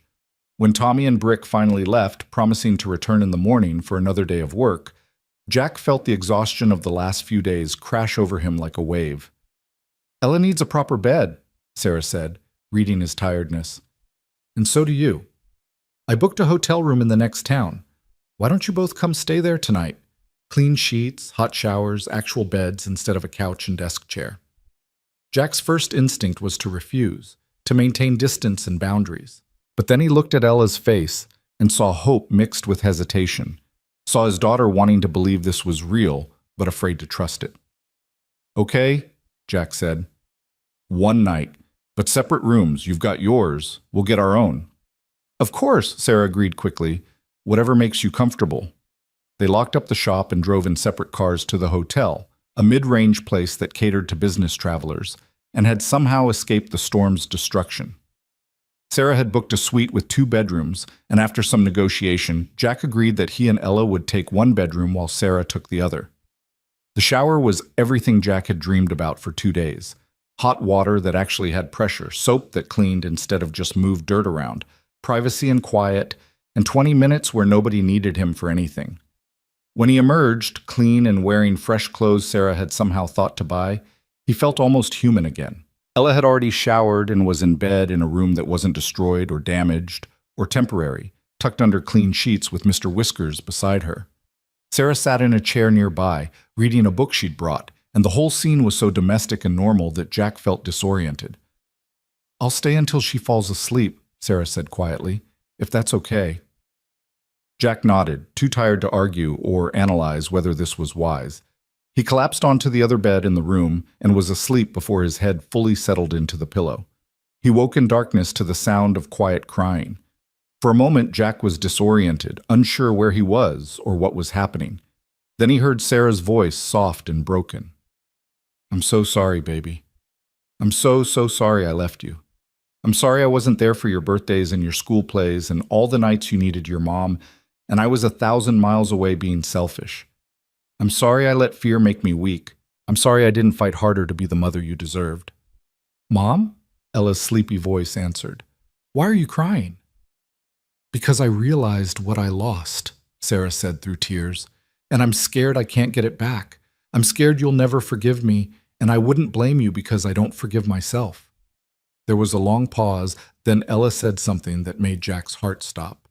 "Dad says people can change if they really want to. He says you have to watch what they do, not what they say. So I'm watching you, Mom. I'm watching to see if you're really staying or if you're just visiting until something better comes along." "I'm staying," Sarah promised. "I'm really staying. I'll prove it to you, Ella. However long it takes, I'll prove it." "Okay," Ella said. "But Mom, if you leave again, I don't think I can let you come back a third time. My heart can't break that many times." Jack lay in the darkness, listening to his 10-year-old daughter articulate boundaries that most adults struggled to enforce, listening to his ex-wife promise things she'd broken before, and wondering if he was making a terrible mistake by allowing this.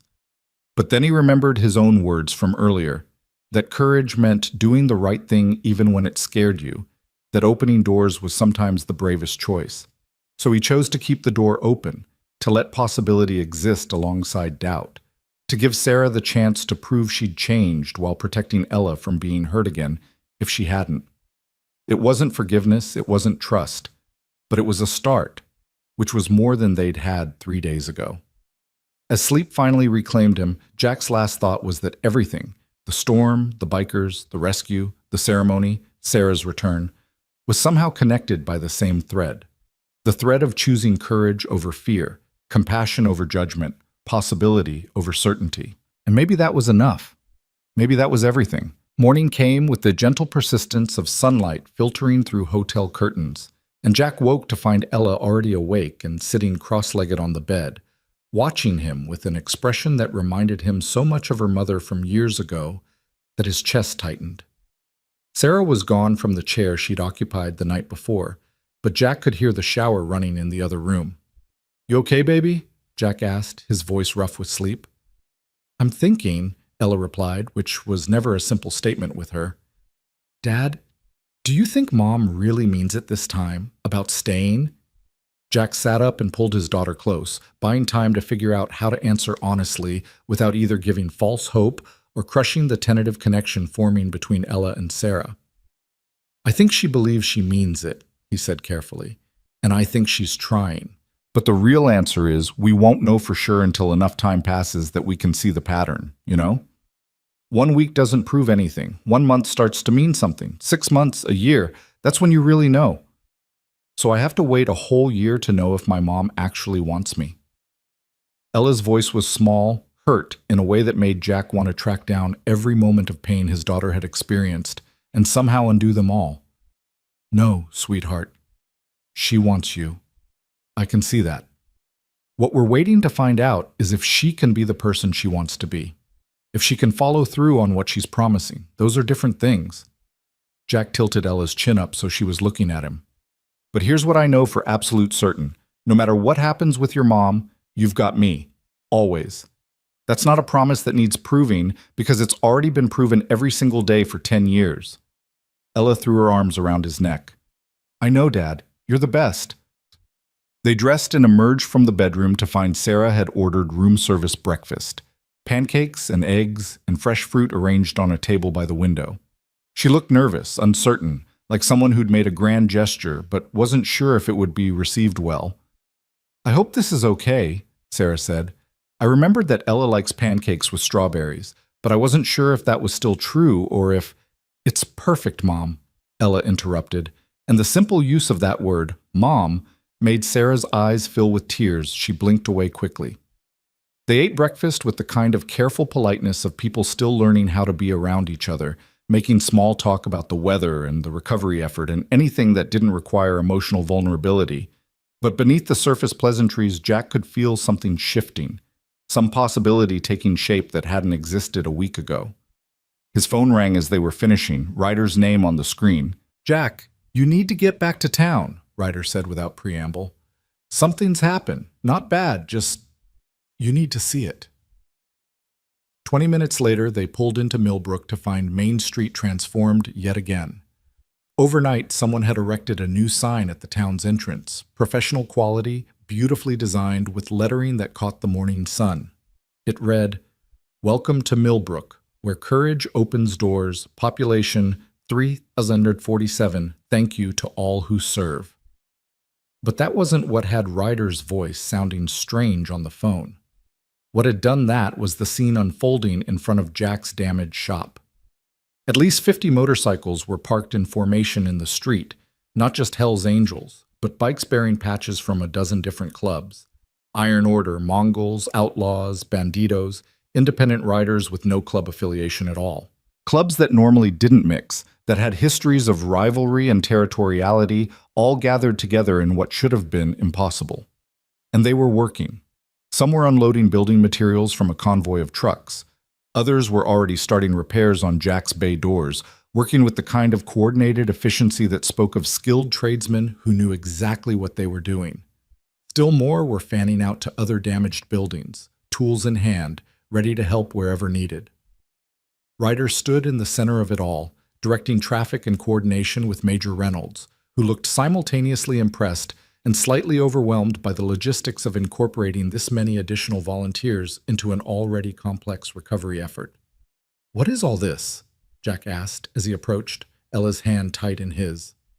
"Word spread," Ryder explained, his voice carrying something that might have been pride or might have been disbelief. "About what happened here, about how this town treated us with respect after initial fear, about the work we've been doing. Clubs all over the eastern seaboard heard about it, and they wanted in, wanted to be part of something that was changing the narrative about who we are." A massive biker with a gray beard and an outlaw's cut approached, extending his hand to Jack. "Name's Bear. Heard you were the Marine who started all this by opening a door.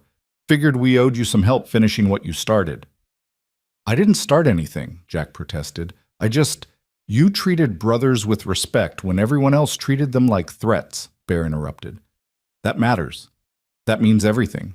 So we're here to help rebuild and to show this town, and any other town watching, that motorcycle clubs aren't the enemy.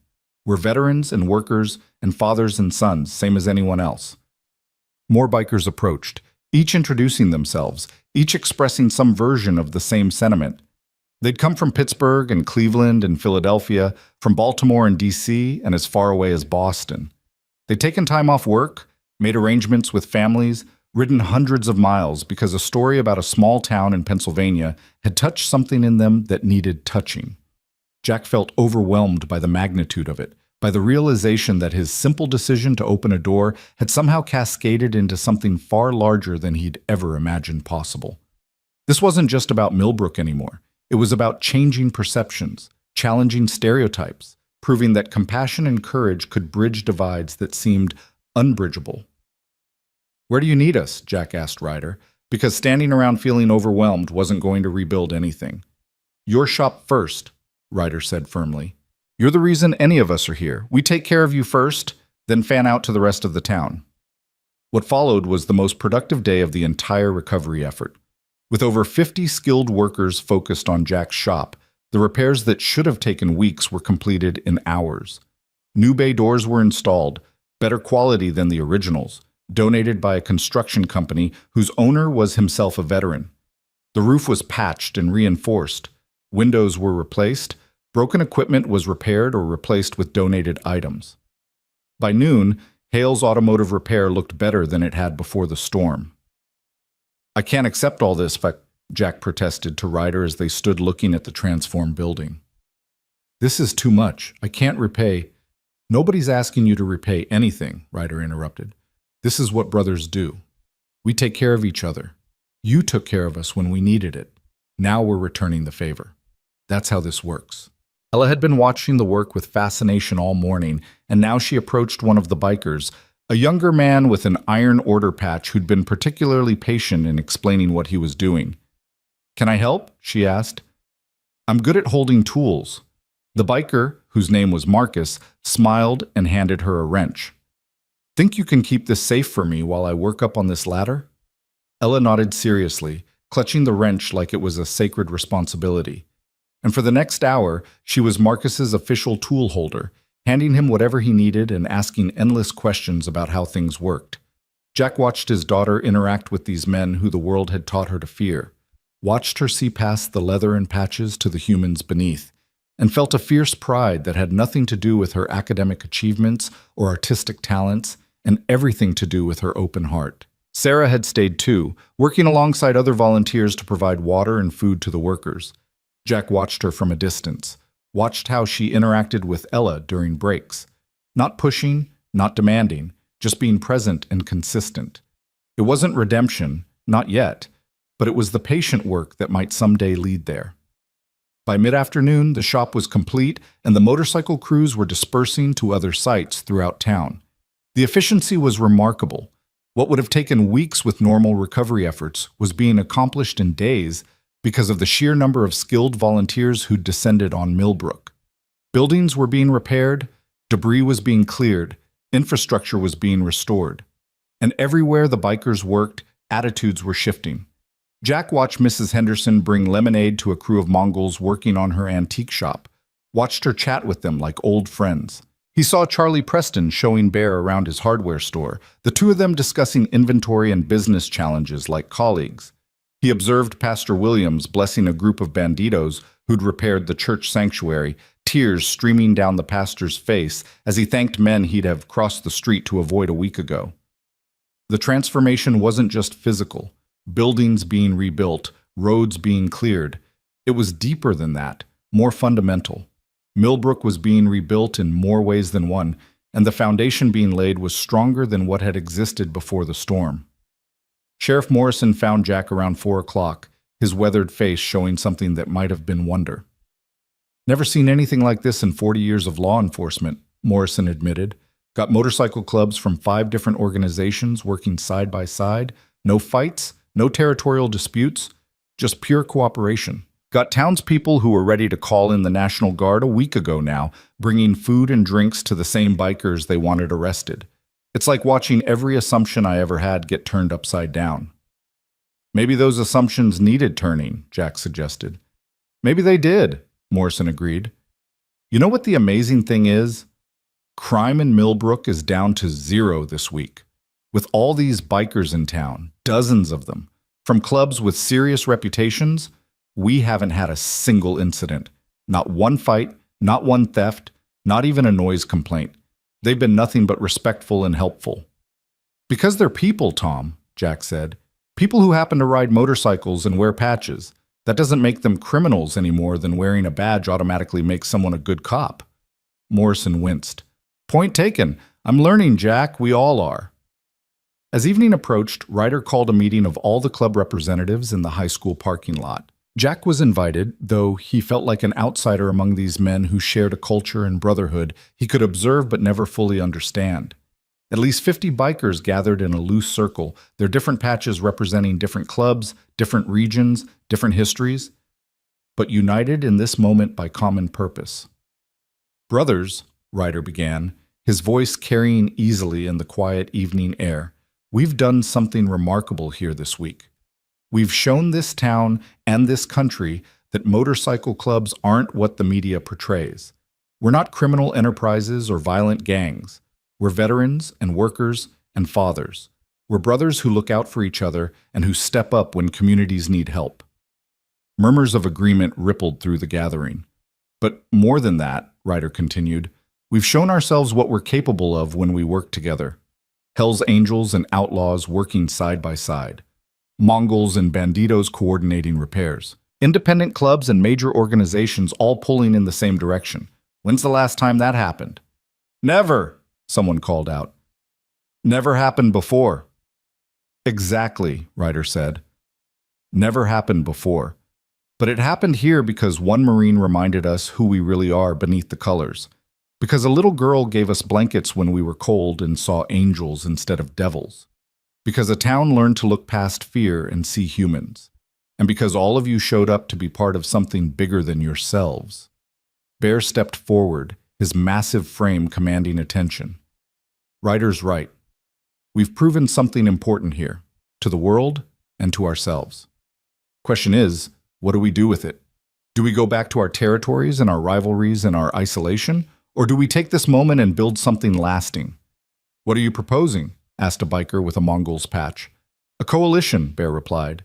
Nothing formal, nothing that compromises club independence or traditions, but a network. A way for clubs to coordinate when communities need help, to present a united front when the media tries to paint us as villains, to support each other instead of fighting each other. The silence that followed was heavy with consideration. Jack could see the internal calculations happening, weighing tradition against innovation, autonomy against cooperation, the way things had always been against the possibility of something new. Tommy spoke up, his young voice carrying unexpected authority. My dad died in Afghanistan serving this country. I tried to follow in his footsteps and couldn't because my body wouldn't let me.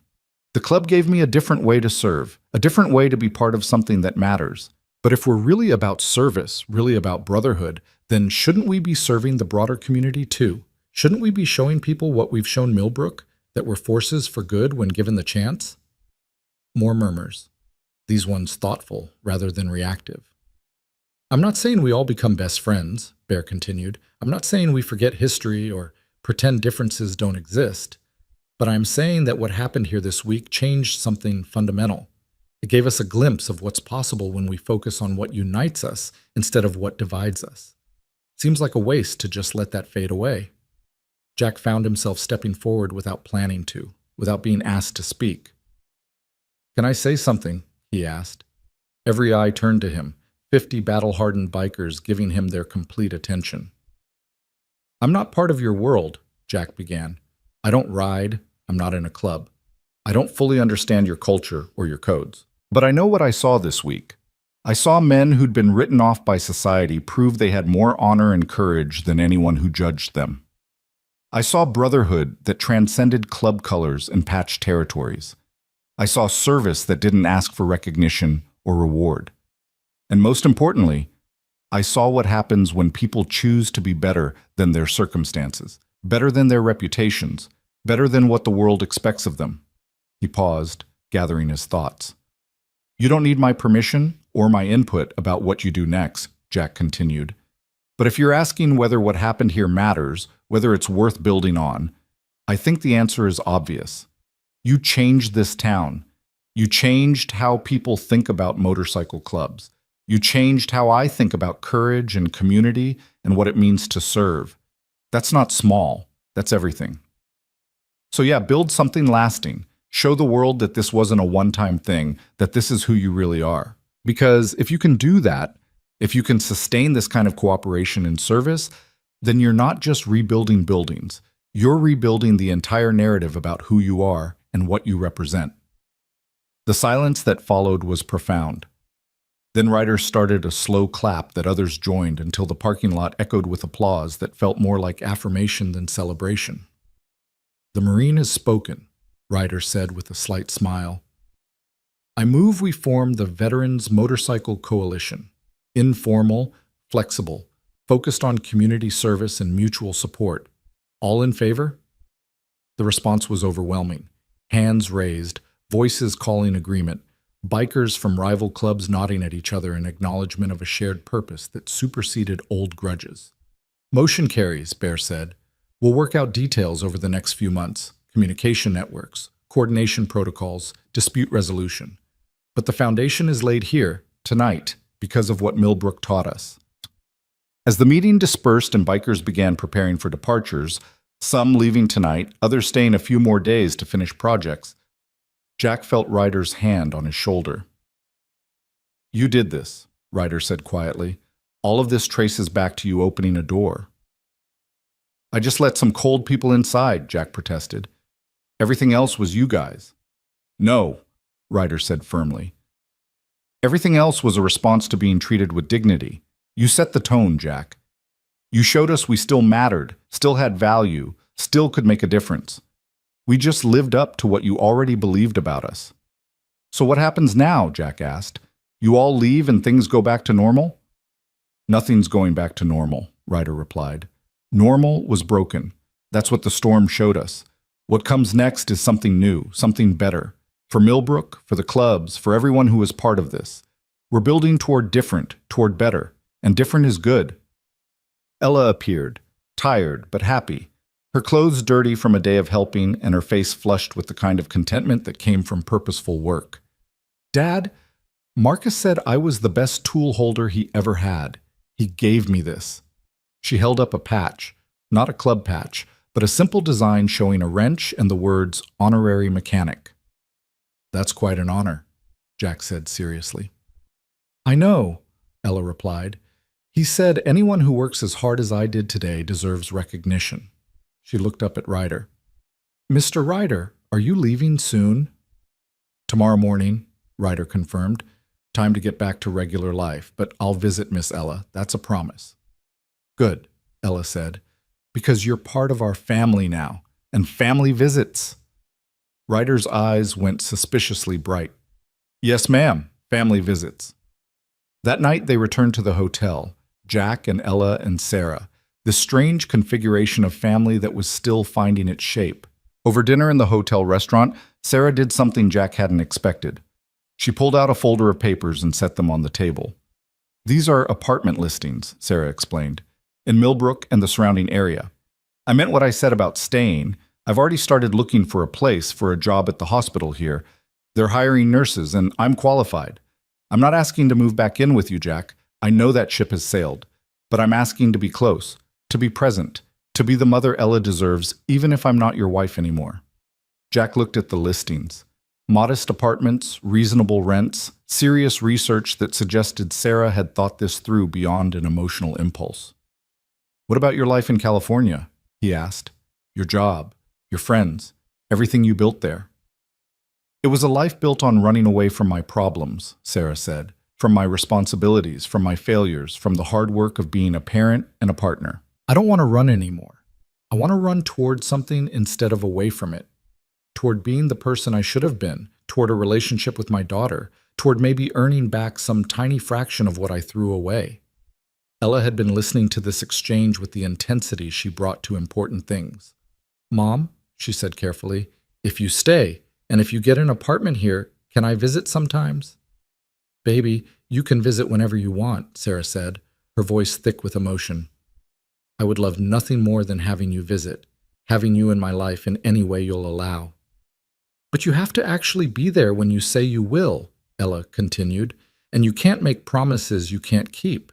And you have to understand that Dad comes first because Dad has always been there. I understand completely, Sarah agreed. Your father is an amazing man and an incredible parent.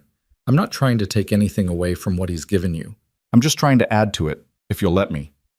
Jack watched his daughter process this, watched her weigh risks and possibilities with the maturity that shouldn't belong to someone so young. Finally, Ella nodded. Okay, you can stay, but I'm still watching to see if you mean it. Fair enough, Sarah said. I'll prove it, Ella. However long it takes. The week that followed fell into a rhythm that felt almost normal, though normal meant something different than it had before the storm. The bikers gradually departed in groups, heading back to their regular lives, but staying in touch through the newly formed coalition. The National Guard began packing up as professional contractors took over the remaining heavy work. Media attention faded as newer stories captured the news cycle's fickle interest, but the changes that had been seeded during those intense days of crisis and recovery continued to grow. The new sign at Millbrook's entrance became a point of pride, townspeople posing for photos beneath it, visitors commenting on the message of courage and service. Mrs. Henderson's antique shop reopened with a new section dedicated to motorcycle memorabilia, a small but significant acknowledgement of the men who'd saved her business and possibly her life. Charlie Preston's hardware store became an unofficial gathering place for veterans of all kinds, with a corner reserved for bikers to meet and a bulletin board advertising motorcycle-friendly events. Pastor Williams incorporated into his sermons themes of not judging by appearances, of seeing the divine in unexpected places, of courage that opens doors instead of locking them. And Jack's shop became something more than just an automotive repair business. It became a symbol, a place where the story had started and where its echoes continued to resonate. Customers came from surrounding towns not just for repairs, but to see the place where a single choice had cascaded into something transformative. Jack found himself telling the story over and over, always emphasizing that he hadn't done anything special, that he'd just made the choice anyone should make when faced with people in need. Sarah found an apartment 3 blocks from Jack's shop, small but clean, and close enough for Ella to bike over after school if she wanted. She started work at Millbrook General Hospital, proving competent and reliable in ways that slowly, carefully began rebuilding trust. She didn't push for more time with Ella than their daughter was ready for, didn't make demands or try to rush the healing process. She just showed up, consistently, day after day, proving through sustained action what words could never convey. And slowly, tentatively, Ella began to open up. First, it was just short visits after school, an hour of homework help, a shared snack, carefully supervised by Jack from a distance. Then it became occasional dinners, then weekend afternoons, then the gradual rebuilding of a mother-daughter relationship that had been shattered but might, with enough care and time, be made whole in a different form. Jack watched this unfold with mixed emotions. Relief that Ella was getting something she needed, fear that Sarah would revert to old patterns and break their daughter's heart again, cautious hope that maybe, just maybe, people really could change when they committed to the hard work of becoming better than they'd been. 3 weeks after the storm, Jack was working on a transmission replacement when a familiar rumble made him look up. A single Harley pulled into his lot, and Ryder dismounted with the easy grace of someone who lived on 2 wheels. "Couldn't stay away," Ryder said with a grin. "Had to see how things were progressing." "Progressing well," Jack replied, wiping grease from his hands. "Town's about 70% rebuilt. Everyone who lost homes has temporary housing. Businesses are reopening. Life's returning to something like normal." "And you?" Ryder asked. "How are you doing with all the attention and the changed circumstances?" Jack considered the question. "Honestly, I'm ready for the attention to fade.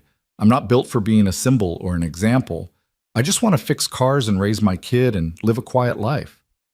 "Think they'll let you?" Ryder asked. "Don't think I'm giving them a choice," Jack replied. "The story's been told. The lesson's been learned, at least by the people who are ready to learn it. What happens next is up to everyone else. I'm just going back to being Jack Hale, mechanic." "Fair enough," Ryder said. "But you should know, the coalition is working. We've already coordinated 2 other community service projects, one in Pittsburgh and one in Cleveland. Clubs that haven't worked together in decades are finding common ground. Veterans who felt lost are finding purpose. You started something, brother. Whether you want the credit or not, that's the truth." "Then I'm glad," Jack said sincerely. "Glad something good came from all this chaos." Ella burst out of the shop office where she'd been doing homework, her face lighting up when she saw Ryder. "Mr. Ryder, you came back." "Told you I would," Ryder replied, accepting her enthusiastic hug. "Family visits, remember?" "Are you staying for dinner?" Ella asked hopefully.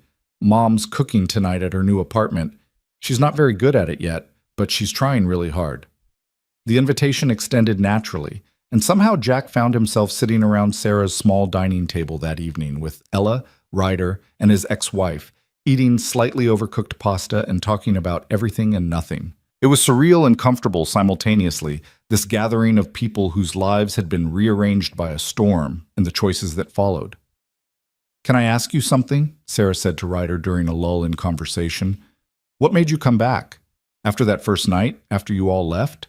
What made you decide to return with all those other bikers?" Ryder set down his fork and thought for a moment. "Couple of reasons," he said finally.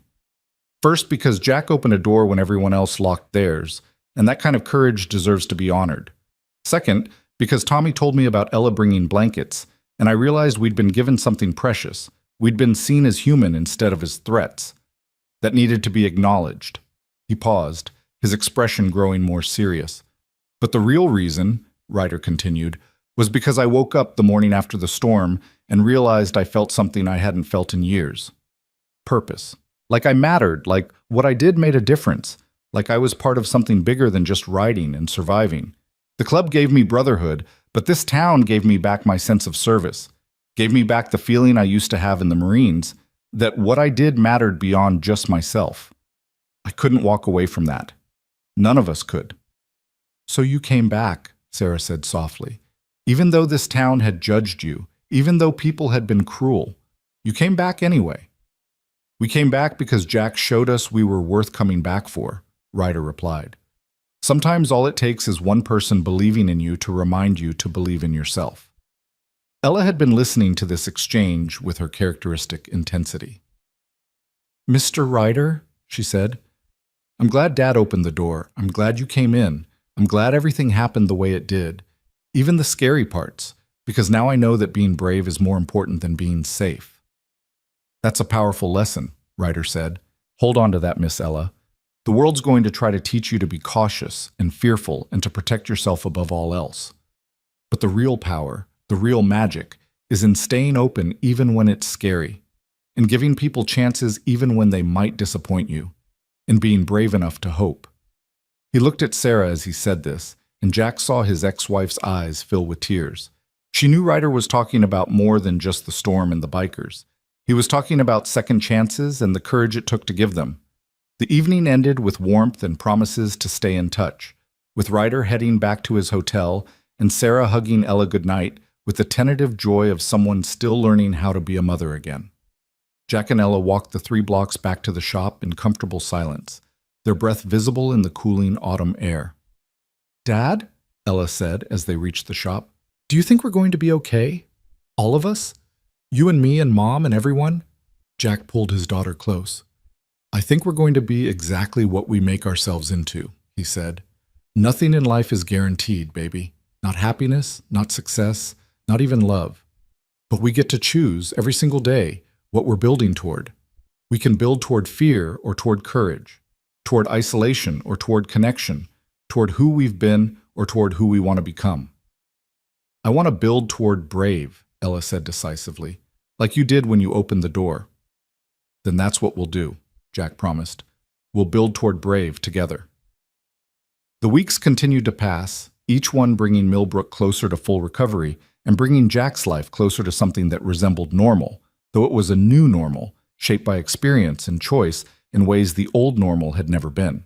The shop thrived as word spread about the mechanic who'd sheltered the Hells Angels, as people came from surrounding counties for repairs and stayed to hear the story. Sarah remained consistent in her presence, proving week after week that she meant what she'd said about staying. The relationship between mother and daughter thawed gradually, like ice in spring, slowly enough to be frustrating but steadily enough to be real. Jack watched from his position as careful guardian, ready to intervene if Sarah faltered but hoping he wouldn't need to. And gradually, something unexpected happened.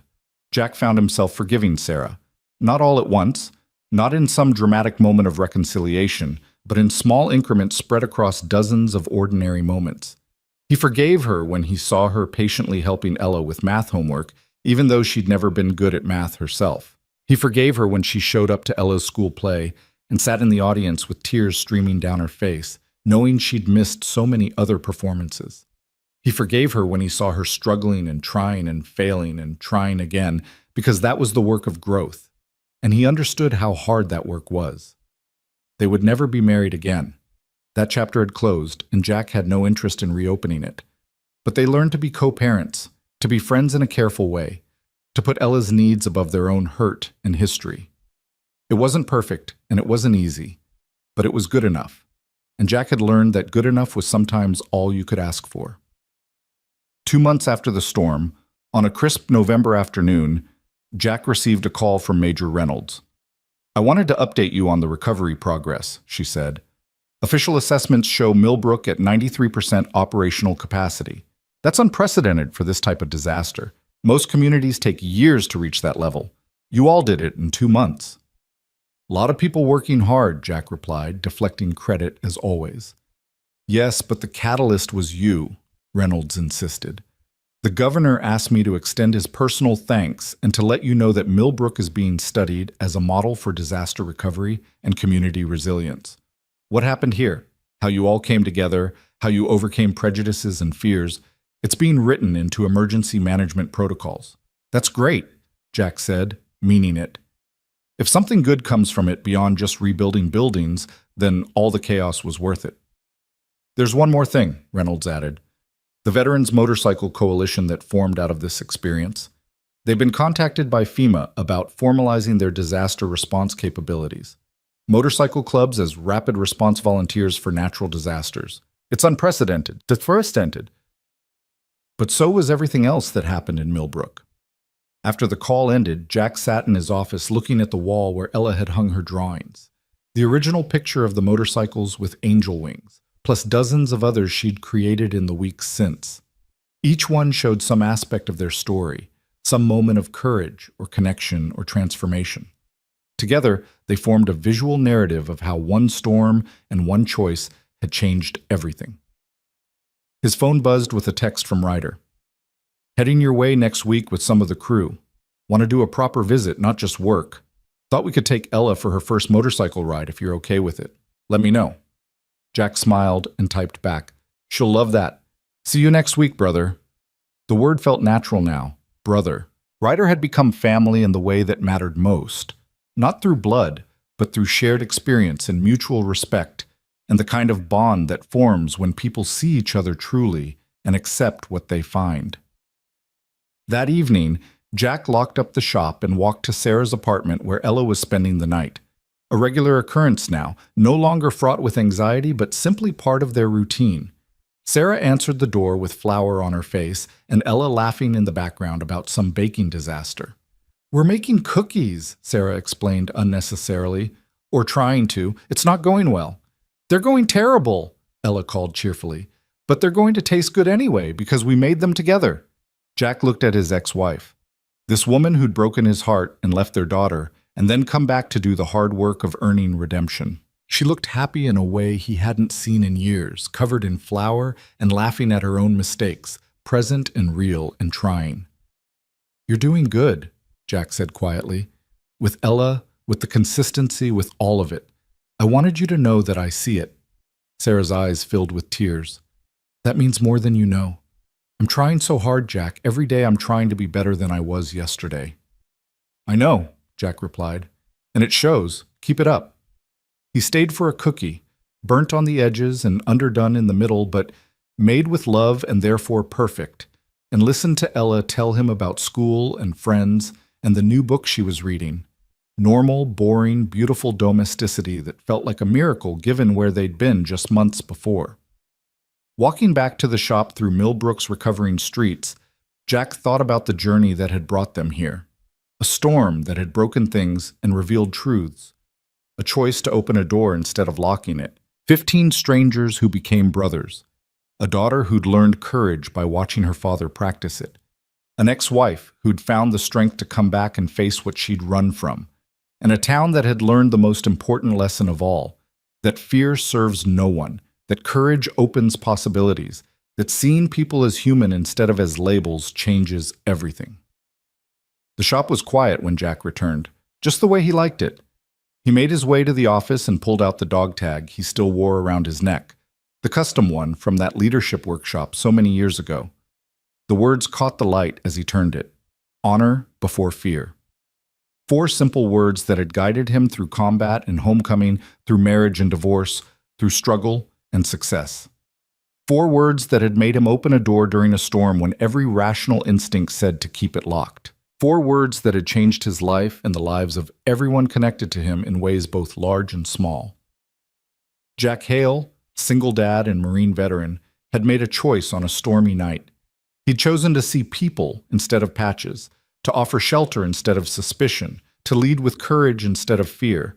And that choice had rippled outward like water from a stone thrown into a still pond, creating waves that spread farther than he could track and changes he could never have predicted. The bikers had gone back to their lives, carrying the memory of being treated with dignity and proving they deserved that dignity through service. The town had learned that its assumptions were wrong and its fears were misplaced, and in learning that had become something better than what it had been.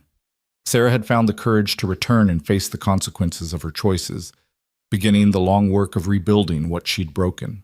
And Ella, brave, brilliant, beautiful Ella, had learned that her father's courage wasn't some abstract quality, but a practical choice made moment by moment, that being scared didn't mean you had to be controlled by fear, that opening your heart even when it might get broken was the only way to live fully. In the end, that was the story. Not about a tornado or rescue efforts or motorcycle clubs or political ceremonies. The story was about choice, the daily, moment-by-moment choice between fear and courage, between judgment and understanding, between locked doors and open hearts. Jack Hale had chosen courage. He'd opened a door during a storm, and through that opening had flowed grace and transformation, pain and healing, ending and beginning all woven together into something that looked, from the right angle and in the right light, like redemption. Outside, the night settled over Millbrook with the gentle certainty of routine restored. The damaged buildings stood repaired. The torn earth had been smoothed. The visible scars of the storm were fading. But the invisible changes, the shifts in perspective and relationship and understanding, those would last. Those would define what Millbrook became in the years ahead, would shape how its people saw themselves and others, would echo through generations in stories told and retold about the night the Hells Angels came to town, and everyone learned what courage really looked like. And in a small shop on Main Street, a single dad veteran turned off the lights and headed upstairs to the apartment above his business, to his daughter sleeping peacefully in her bed, to the life he'd built through determination and love, and the willingness to do the next right thing even when the next right thing was terrifying. Tomorrow would bring new challenges and new choices. There would be more storms, literal and metaphorical, more decisions about doors to open or lock, more opportunities to choose between fear and courage. But tonight, in this moment, Jack Hale allowed himself to simply exist in the peace he'd helped create, in the community he'd helped transform, in the family he'd helped rebuild. He checked on Ella one final time, adjusting her blanket and making sure Mr. Whiskers was within reach. She stirred slightly and smiled in her sleep, and Jack felt the familiar tightness in his chest that came from loving someone so much that their happiness became inseparable from your own.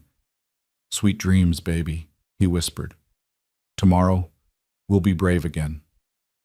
Because that was the truth of it. Courage wasn't a one-time thing, wasn't something you achieved and then possessed forever. It was a practice, a discipline, a choice made fresh each day to open doors instead of locking them, to see people instead of categories, to lead with love instead of fear.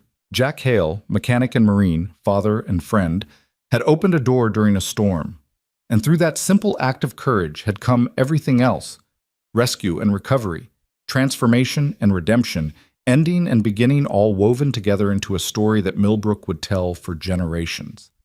A story about the night 15 strangers came to town and taught everyone what honor really meant. A story about a single dad who chose compassion over fear and changed the world one open door at a time. A story about ordinary people doing extraordinary things not because they were heroes, but because they were human and they chose to act accordingly. That was the story. That would always be the story. And it was enough.